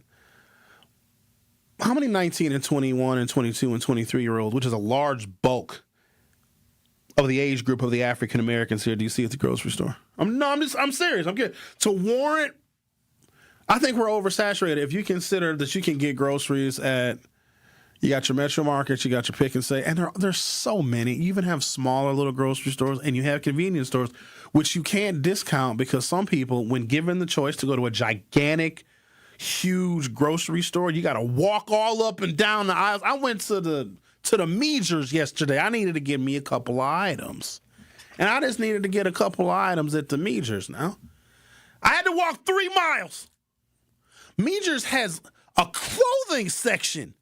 Shoes. I don't know who buys shoes from Meejers. They got an electronics department. They got a whole pharmacy. It's ginormous. Some people don't want to go through a gigantic store. I need to get a can of chickpeas. I make a real nice chickpea salad. Here's what you do. Okay? You got to get these. It's a certain kind of cucumber. It's like a European cucumber. It's very tender. Because regular cucumbers have a tougher skin. These European cucumbers, they're sealed in plastic. They're delicious. You get you some European cucumbers. You get you some cherry tomatoes. You get you some Kalamata olives, pitted, of course. Pitted and sliced. Okay? You get you some chickpeas. Now, would I prefer to buy dried chickpeas, but then you got to soak them overnight. You guys know how you got to soak the chickpeas. You put the chickpeas in the water. You put about a teaspoon of baking soda in there, and then what you do is you put a couple of fresh cloves of garlic in the water and let the chickpeas sit overnight, and then you got to boil them for an hour. It's a lot of work, so I just bought me some canned chickpeas because I'm going to make my chickpea salad. It's very delicious. And then you got to get you some tahini, and you got to get you some feta cheese. You can add some Greek yogurt if you need additional protein, but I forego the Greek yogurt. You get you some fresh mint. You got to get some cumin, and you got to get some dill. And, of course, you need the juice of a fresh lemon. You combine all of the things. I want to make me a chickpea salad. It took me like 35 minutes to get those items from the grocery store. I had to walk all up and down to Meejers because Meejers is huge. And then I saw other stuff that was on sale, so I got a whole bunch of other stuff too. If there was a smaller grocery store or a little convenience store where I could get all of those items, I would prefer that. So I'm just curious as to why we think we need as many grocery stores as we do. It could be that we were oversaturated with grocery stores, and our people, this younger generation, are not shopping in them. And if grocery stores can't make at least $1 to $5 per every $100 worth of groceries that's sold, it's not profitable for them. And if the cost of fruits and vegetables because of tariffs, because we don't grow all that stuff here, you know that. If the costs go up too much and if you exceed what the consumers can pay, especially because you think black people are poor, we might not be able to afford to go to the damn grocery store. And I'll tell you this right now, it is cheaper to get fast food for your meals than to grocery shop because fresh fruits and vegetables are expensive, but we discount that for some reason. We think, oh, we got to have the grocery store. Build them and we won't come. And the profit margin for a grocery store is not... It's not sustainable. I just got to explain that because we're finding something else to complain about, like, oh, we need more grocery store. No, we don't. Our people don't even really know how to cook. Nobody cooks soul food anymore. That's all relegated to restaurants. You wouldn't have a new soul food restaurant popping up in the city of Milwaukee if people actually knew the art and the science of cooking soul food. Nobody cooks anymore. And if nobody is cooking anymore, you don't need a damn grocery store. The last time you saw a 22-year-old girl buying collard greens, you haven't. I'm over here getting mad for nothing. National Assessment of Educational Progress, grades 4, 8, and 12. Black students score significantly lower than white students in every state and in every single tested subject. At grade 12, these are national averages now, and I also have the 5 worst performing school districts in the country. And why is it that the 5 worst performing school districts in the country, they're black school districts? I know there's dumb white kids because they grow up and become dumb white adults because I know them too.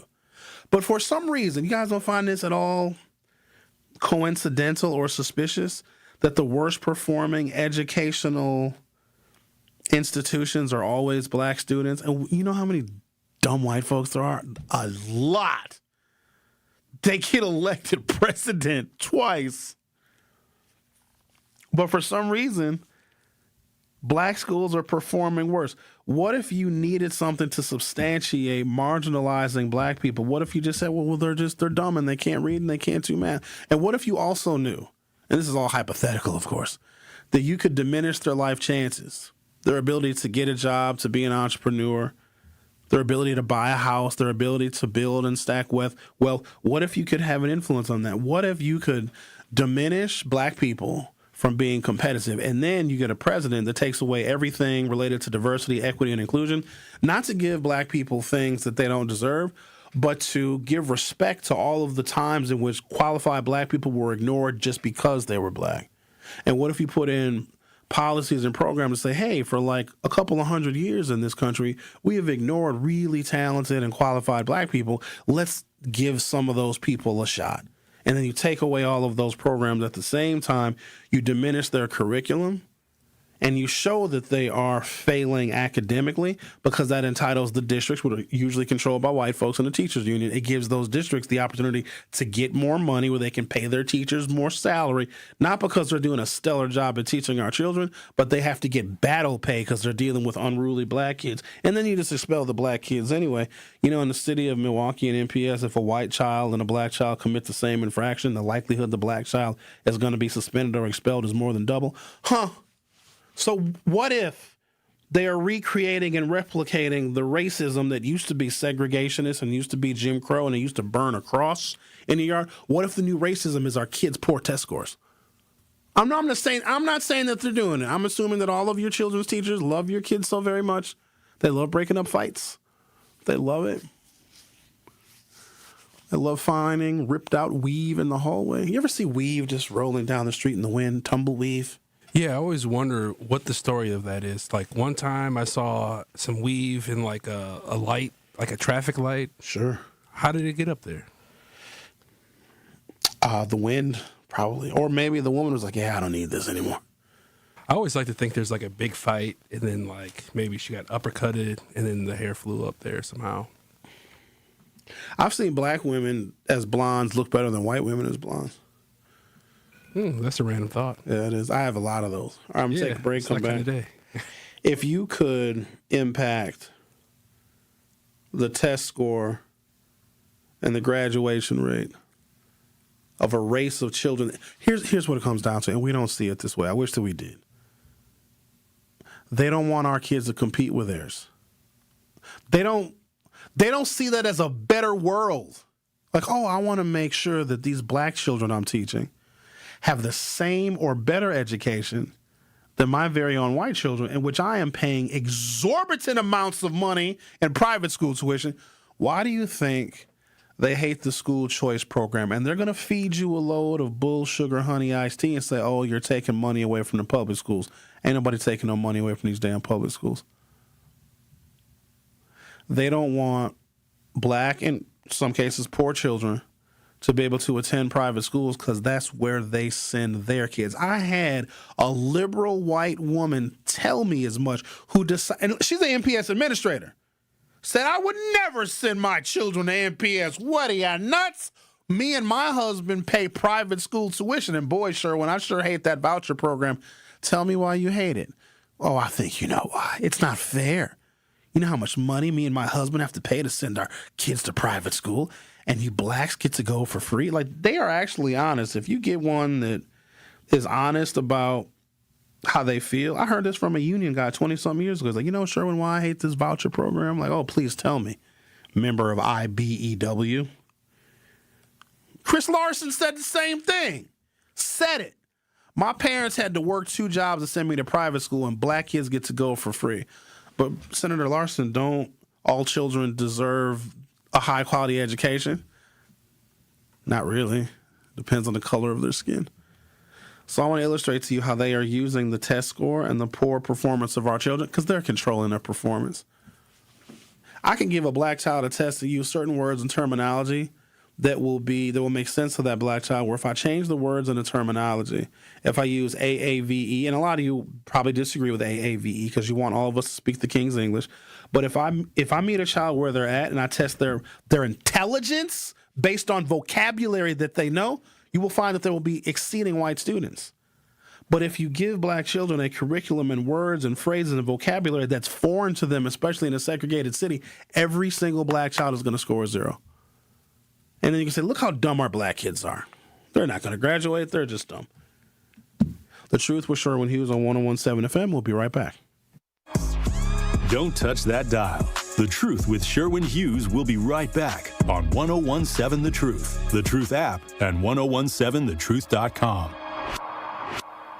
Truth Nation, it's that time again for the Tory Lowe Community Cleanup. Mark your calendars for Saturday, April 18th from 8 a.m. to 12 p.m. as we come together to clean up the city of Milwaukee. Be part of making a difference in our community. The Tory Lowe Community Cleanup, Saturday, April 18th, 8 to noon. Sponsored by Milwaukee College Prep, Steinhoffels, Cousin Subs, Waste Management, and presented by the Milwaukee Metropolitan Sewerage District, your clean water partner, serving Greater Milwaukee for 100 years. Life's better with American Family Insurance because we know you love working weekends. If it means working on your dream home, both inside and out. And we're here to help protect those dreams so you can enjoy peace of mind. Save up to 40% when you bundle home and auto. American Family Insurance. Get a quote and find an agent at amfam.com. Products, pricing, and availability vary based on where you purchase insurance and by state. Some exclusions apply. American Family Mutual Insurance Company, SI, and its operating companies, 6000 American Parkway, Madison, Wisconsin. Injured? Call Gruber Law Offices today. One call, that's all. Literally one call, that's all. I made one call, and that's all, worry-free. One call, that's all. It worked. Just one call, and that's all. They will do what they say they're going to do. One call, and that's all. One call, that's all means security. It's literally one call, that's all. It's a phrase we'll never forget. Gruber Law Offices. One call, that's all. As parents, we have a million things running through our minds. Playdates, checkups, groceries, laundry, diapers, work, carpool schedules, picture day, swim team. Did we mention diapers, birthday parties, meal prep, lost permission slips, dentist appointments, and the dog that still needs to be walked? So it's easy to make a mistake.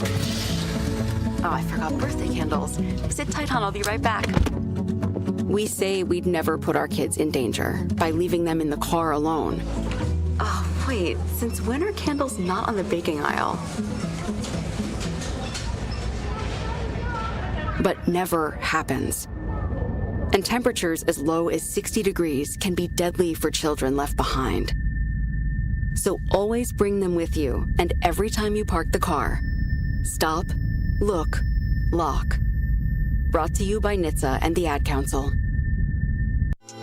More of The Truth with Sherwin Hughes is next on 1017 The Truth, The Truth app, and 1017thetruth.com. Oh, you're already gone. You are standing here.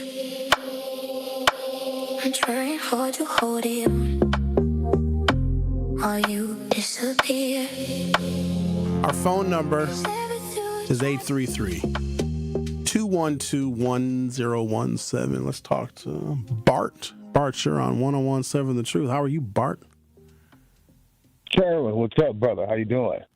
I'm doing all right. This is not Bart. Man, it's kind of hard doing God's work. And for your information, I did not get in a car, okay? So I'm still out here kicking, okay? So you know what the crazy thing about it is? They don't want our kids to excel because they know that it'll be a future. And if you arm the future for greatness, it's going to be a great future. But you know one thing, Sherwin, what you was talking about, NPS, and you said frauds and all that stuff with the kids, then check this out. NPS only needed $27 million to satisfy that referendum. Those were the true numbers. But the powers that be got together and said, hey, let's shoot for the moon. We'll get $250,000. Pull at their heartstrings. And they got $250,000. $250 million. $250 million. I mean, guess what, Sherwin? It's gone. So they only needed $27 million to satisfy. Remember, Super got on there. Nobody's going to get fired. We're not going to let anybody go and let go of 100 or something staff, right? So we've been lied to. Everything's documented, Sherwin. It's hard out here in this life, but you know what? We're going to win. We're going to progress because whoever put in that request for that money, the numbers going to come out, Sherwin. I'm out of here. You got to go tend the yard. All right. All right. Thanks, Bart. All right. That's the guy that I played a clip of him when the police came to his house that day. Oh, yeah, I was there. That was a great day. His name ain't Bart. Let's talk to someone who I think is a beacon of hope and light for our future. Someone who is, I would argue, the finest example of someone who was educated in a public school. Hi, Bob. Yeah, you're starting already. You know, it's one thing that I don't understand. It's more than one thing. It mixes me up. It's way more than one thing you don't understand. Here you go. Let me get my point across, sir. Before you start messing with me, then you can mess with me. Look, I cannot understand how. You know, when I was coming up, we had bad kids. Bad kids, I mean kids that would shoot off prophylactics at lunchtime because they had messed with women and beat up. No, wait, stop. They would shoot off what now? Prophylactics, Sherwin. You're educated, you know. Bob, that's a college word. What is a? That's a college word. What's a prophylactic? What? What is a? What's up? Say it again.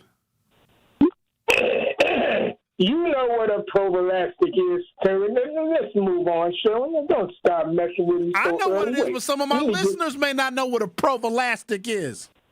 I'm over here hyping you up. I'm showcasing your public education. You over here using these big words. Some people don't understand. A prophylactic. What's a prophylactic used for? Sherwin, that's a college word. get a definition. That's what I did with Mayor Washington. I got one of these definitions. Every time, because he made sure he said big words, and I had me one on a regular basis. Let the people get one, sure. Don't have me explain it. Okay. Now, one thing I didn't understand, I still don't understand to this day, because we had bad kids. I mean, kids that were bullied, they beat people up, they were strong.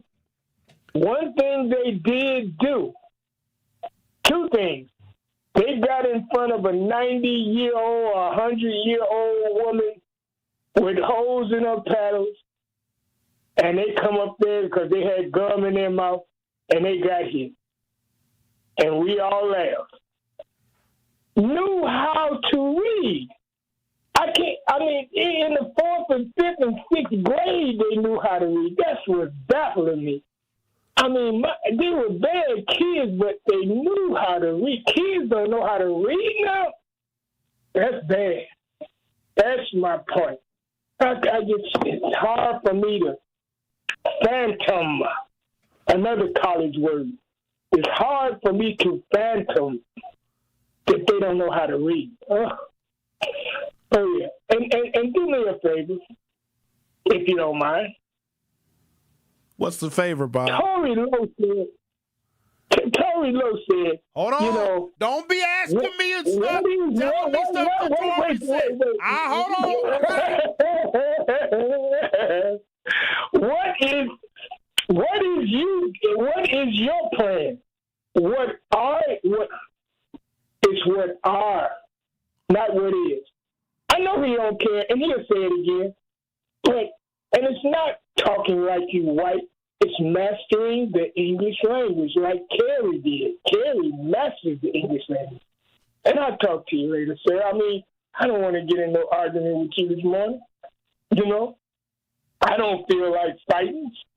A little old white lady or a little old black lady could beat me up. And you talking about pushing me down the stairs, you done got me scared of you.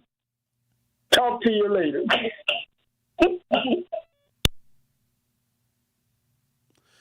Phantom. I couldn't even phantom. First of all, the word is fathom. And then what did he call it? A prophylactic?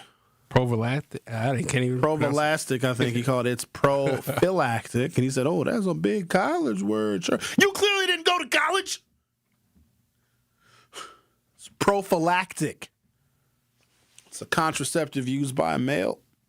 Covers his phallus to prevent the fertilization of an egg, even though sperm cells are actually smaller than the holes in a latex condom, but whatever. Okay. He referred to, why am I even addressing what he said? You want to bring back corporal punishment in schools? You go ahead. You try and paddle an 8th grader that's 6'3". You go right ahead.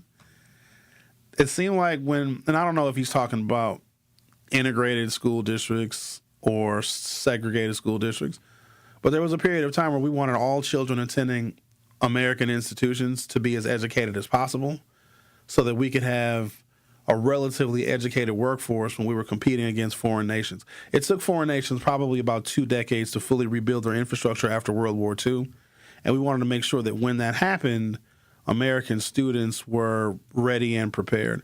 But there was always an asterisk in educating American students, and that's black children. Because at some point, we want black children to be more competitive than children in China and Russia and India. But at the same time, do you want black children to be more competitive than white people right here in America? And then as white people's population started to decline, you got to think about this from their perspective. Now, remember, they hate your guts. They smile in your face. They want to hang out with you. They invite you to happy hour. They invite you to parties. But at the end of the day, it's about power. They'll hang out with you. Like, they're okay sharing space with you, but they don't want you to have an opportunity over them, period. And they're not even, like, emotional about it. Like, they were raised to be like, oh, yeah, blacks are totally cool. I don't want them getting money. I don't want them being rich. I don't want them moving into my neighborhood. I don't want them going to school with my kids, taking my daughter to prom. Side note on prom, why do y'all let your daughters dress up like little thoughts and post the prom pictures? Like, I can't understand it. 14-year-old girl ain't even got her kibbles and bits yet. Over here wearing a thought dress? Come on. Relax with the thotty prom pictures. Jeez. There was a period of time in America where you wouldn't want strangers to know what your kids even look like. Think about that for a second. You didn't want people that you don't know, you've never met, you've never seen before, to know what your children look like, let alone where they go to school. But now, here's my child going to prom at Horicon High School. Prom starts at 7:30. Here's the address to the high school. She's wearing a pink dress. But as white population started to decrease, you can't have an education system that overeducates black children. Why would you do that? Because as there are less and less white people, there have to be less and less black people that are academically and professionally competitive. Like you got to think about this from their perspective. And they're out there. They're clearly out there, the ones that hate us because they elected Donald Trump. Look at Donald Trump's baggage. Pick any part of it. Do you think that any of that baggage, if assigned to Barack Obama, would Barack Obama have gotten elected? No. But because Donald Trump shares their viewpoint that we don't want non-white people to be competitive, they'll allow him to be a pedophile. I need you to think about how deep racism goes. They will still support a man that routinely has sex with children as long as the man that has sex with children hates black people, takes away DEI, makes affirmative action unconstitutional, signs 200 executive orders, and deports anyone who might look like they're foreign. And guess who the next wave of people are that are being deported? Africans. So I'm going to take a break, come back, talk to Miss Nikki on the other side.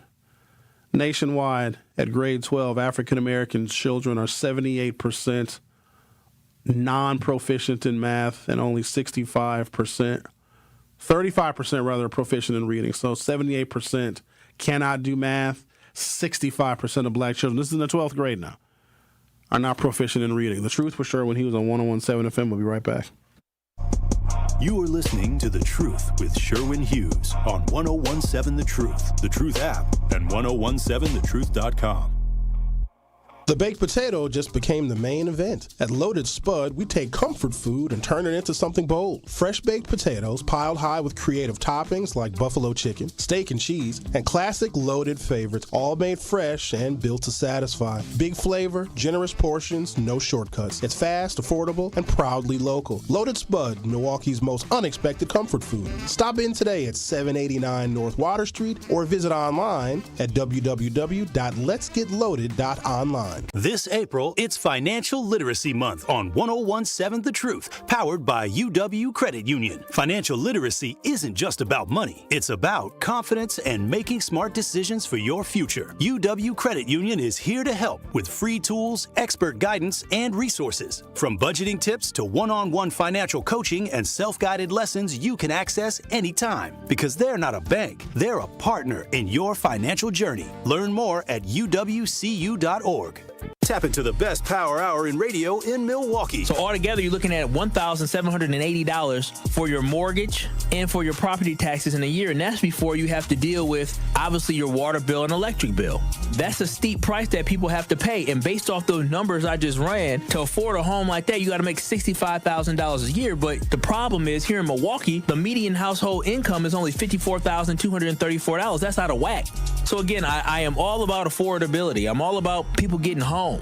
But what we have to understand is that until homes are more affordable, you can have a supply and demand problem. But the problem that we have here in the city of Milwaukee is that these prices, when people are listing these houses, they're listing them for prices that people really can't afford. And even if you do get the house and you're paying that, you're living paycheck to paycheck. Home ownership is not about living paycheck to paycheck. Home ownership is about finding something that fits within your budget and building equity for the future. Catch Truth to Power with Kyle Wallace every weekday from noon to 1 p.m. on 101.7 The Truth and The Truth app. When you get a diagnosis of Parkinson's disease, things get real. And nobody understands that better than the Parkinson's Foundation. All across the country, we provide resources and support in the fight against Parkinson's, a neurological disease that affects movement.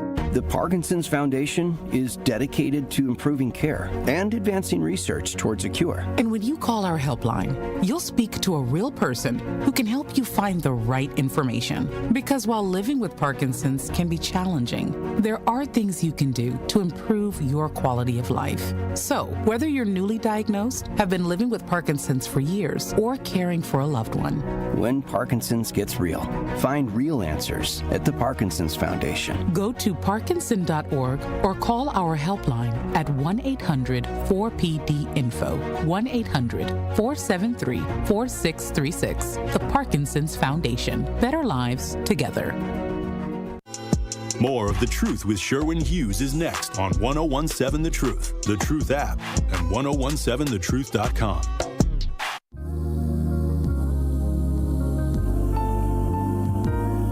Come on in for Free Cone Day. That's right, a tradition since 1978. Ben & Jerry's will be handing out a free scoop of the ice creams from 12 until 8 p.m. on Tuesday, April 14th. That's 414 Day, by the way. Upgrade to a waffle cone for only $2, and all proceeds go to Winston's Wishes. Located at 203 North Broadway in the 3rd Ward. That's 203 North Broadway in the 3rd Ward. Hope to see you at Ben & Jerry's on 414 Day. Get you a free scoopity scoop. Chunky Monkey. They have real interesting names for their ice cream. It's free, so go get some.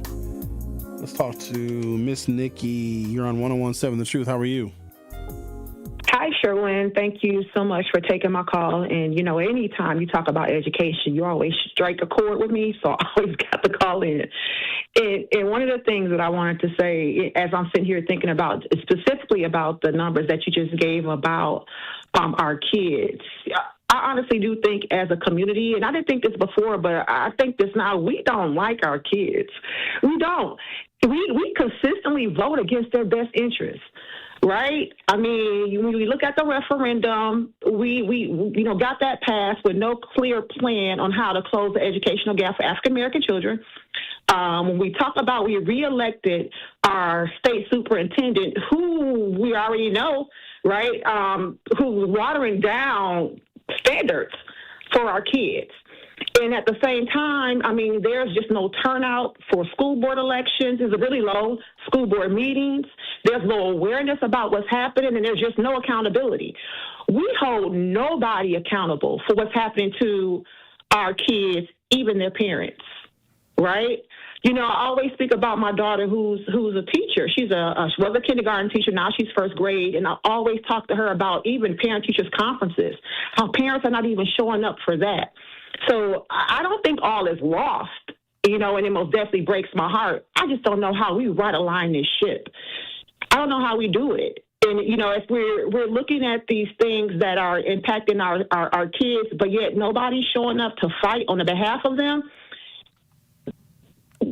Yeah, I just don't know.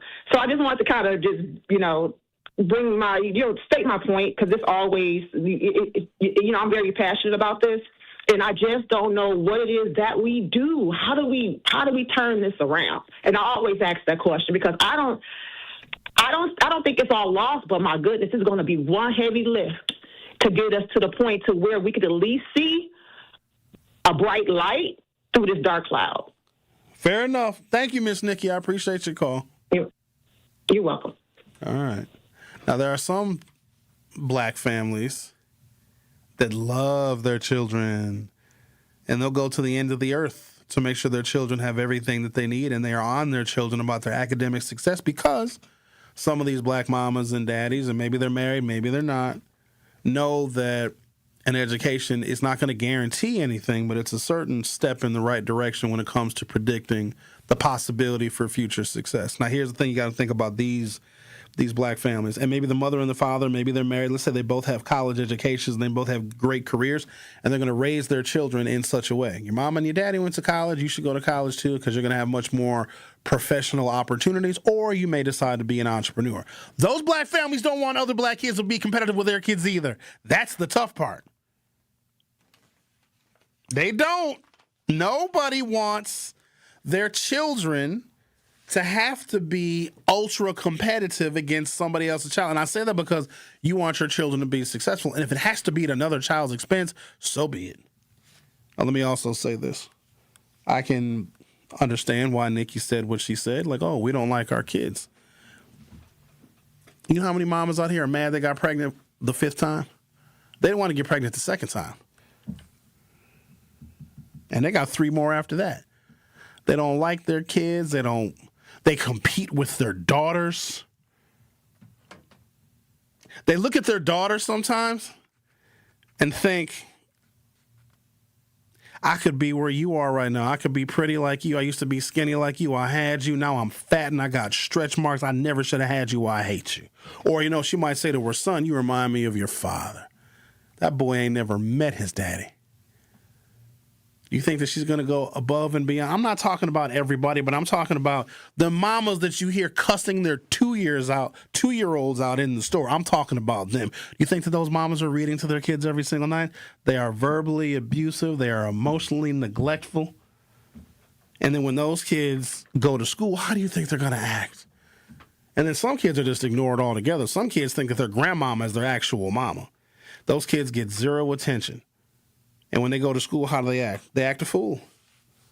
But then if we look at another thing that Miss Nikki said, talking about our superintendent who was reelected basically on a partisan basis, the Joint Finance Committee delayed approving $1 million in additional operating funding for the Department of Public Instruction after learning the department spent $368,885 on a 4-day junket in the Dells.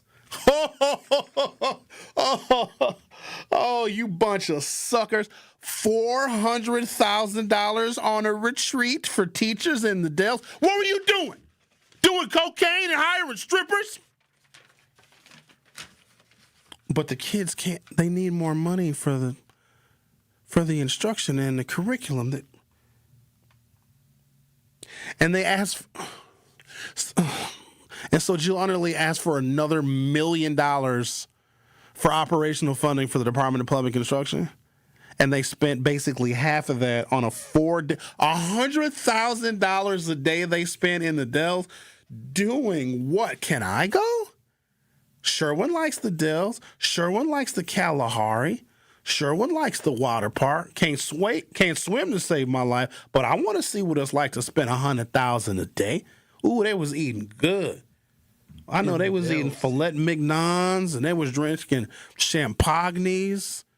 Ooh, with strawberries in the champagnes and filet mignons, porterhouse steaks, well done with the A1 steak sauce and French fries. Ooh, they was eating Benedict eggs. Benedict eggs with the cream on them. Ooh, on a muffin. The Benedict eggs with the post hollandaise and the salmon. Got to pronounce that L. Salmon. Longtime Republican operative Brian Fraley reported the 2024 meeting at a water park in his newsletter. Fraley requested records from DPI more than a year ago. On January 21st, the Institute for Reforming Government sent a formal demand letter for the release of the records. Quote, with this questionable use of funds, at least according to that report, that's very new, so we just want to hit pause on that. DPI spokesperson Chris Bucher said that the department had been, quote, singled out and is not receiving 10% of its operating budget. Spent $400,000. We're going to need another referendum because this time we want to go to Vegas. The Truth with Sherwin Hughes on 101.7 FM. We'll be right back. Don't touch that dial. The Truth with Sherwin Hughes will be right back on 101.7 The Truth, The Truth app, and 1017thetruth.com.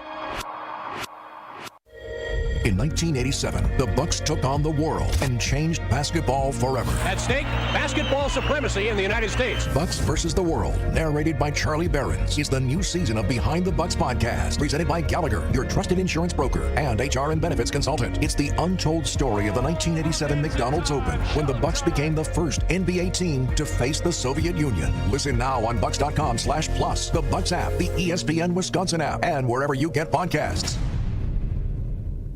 Brew Crew Tuesdays are back on April 28th. Turio sends it deep to left, and there she goes. Catch the Brewers on local TV as they battle the Arizona Diamondbacks. Yelich launches one deep right center field. Forget about it.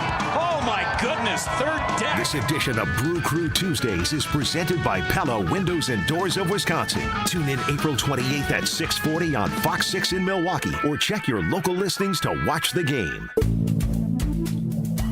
Good Karma Brands is proud to be an equal opportunity employer, providing equal employment, development, and advancement opportunities to all teammates and applicants. To learn more about careers with us, please send an email to talentacquisition@goodkarmabrands.com. That's talentacquisition@goodkarmabrands.com. You served behind the desk. You served in combat. You did 4 years and got out. You were drafted. You gave 20 years. You gave exactly what your country needed. And so did you. When you raised your hand and swore an oath to your country, when you put your name on a dotted line, you became part of only 1% of Americans who did the same. You are a veteran. You are a veteran. You are a veteran. Because no matter when, where, or how you served, you made a sacrifice for your country, and you deserve support. If you're struggling with life after service, don't wait. Reach out. Reach out to a loved one, to a fellow veteran, to VA. Find resources at va.gov/reach. Brought to you by the United States Department of Veterans Affairs and the Ad Council. When you're high, you feel different. Pretty obvious, right? You think different, talk different, but if you feel different, you drive different. So if you're high, just don't drive. Brought to you by NHTSA and the Ad Council. Happy kids heal faster, and that's why Starlight is dedicated to improving the mental well-being of sick kids across the U.S. Learn how at starlight.org. Hurt by a truck? Call Gruber Law Offices. One call, that's all. More of The Truth with Sherwin Hughes is next on 1017 The Truth, The Truth app, and 1017thetruth.com.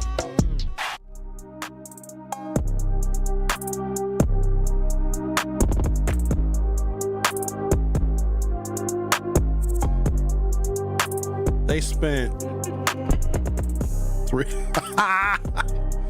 $368,885 in the Dells. This is staff of the Department of Public Instruction.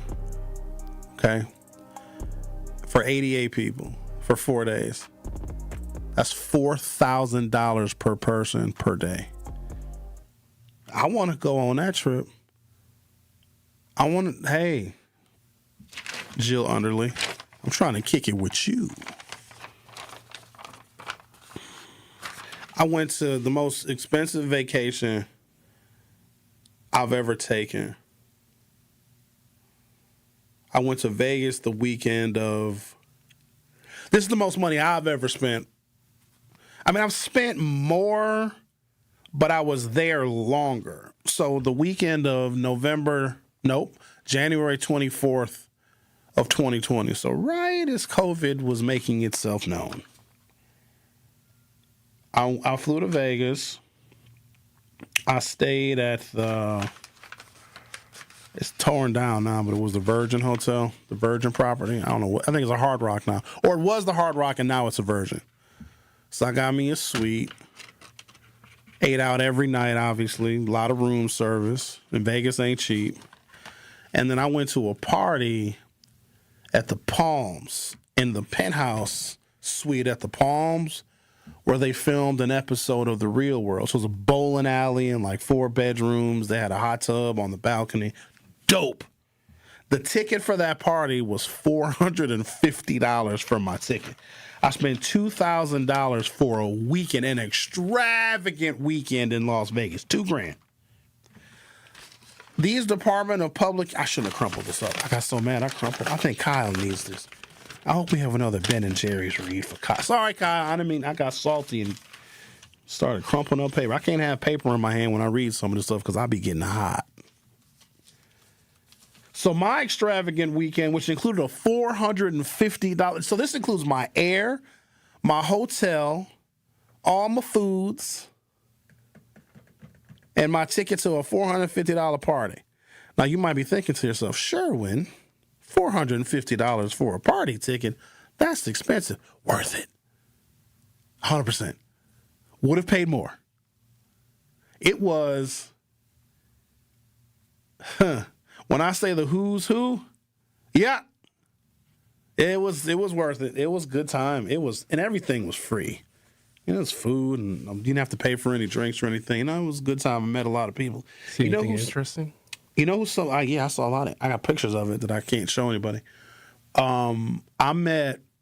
It was this group of like young dudes, like mid-20s, late 20s, just throwing money. And I ended up catching up with these dudes the rest of the weekend that I was in Vegas. They were cannabis consultants. All went to like Stanford, went to UCLA, and they got involved in the legal cannabis business. And these dudes were throwing around $100 bills like they were singles. So much money these young kids made because Arizona went recreational, Nevada's recreational, and California was recreational. So these dudes, this group of dudes all went to college together, and they all met up in Vegas that same weekend. They were at the same party that I was at.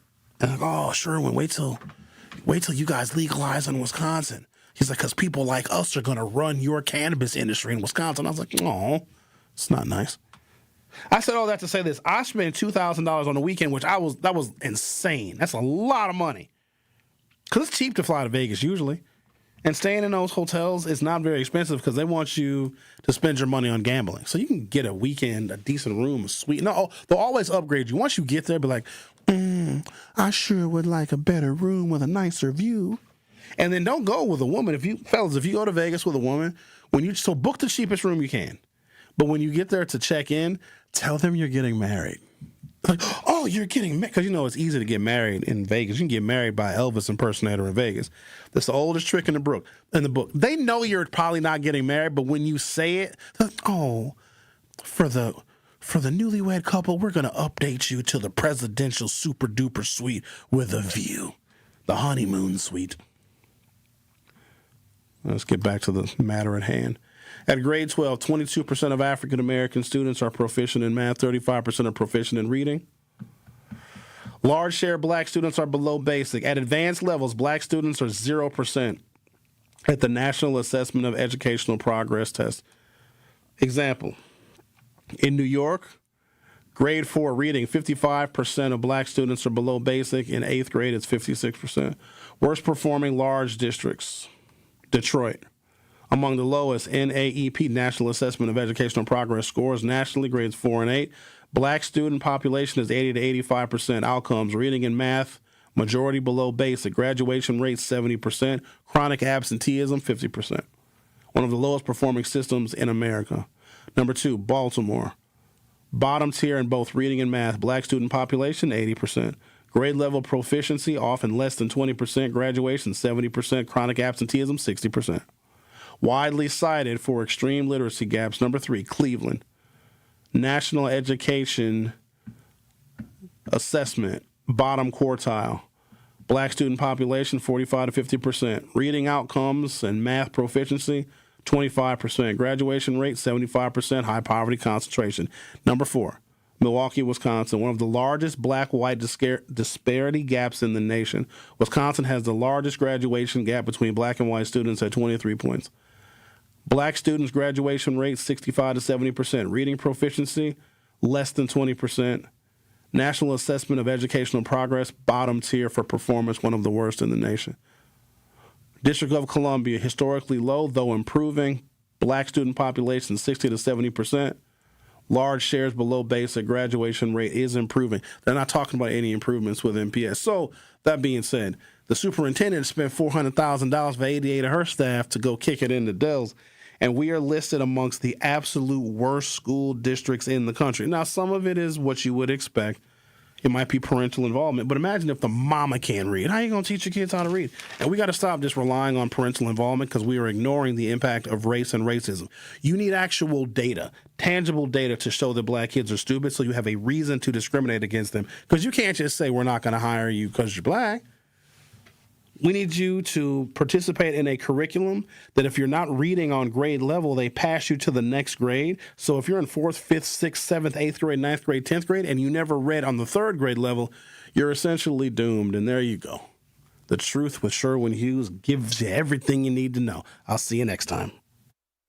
Tune into the award-winning 1017 The Truth Business Spotlight with Sweet Talks Med and Spa this Thursday at 3:57 p.m. between the Tory Lowe Show and Truth in the Afternoon with Dr. Ken Harris. We'll be joined by Operations Manager Maddie, who will discuss Sweet Talks Med and Spa's non-surgical anti-aging and wellness treatments and how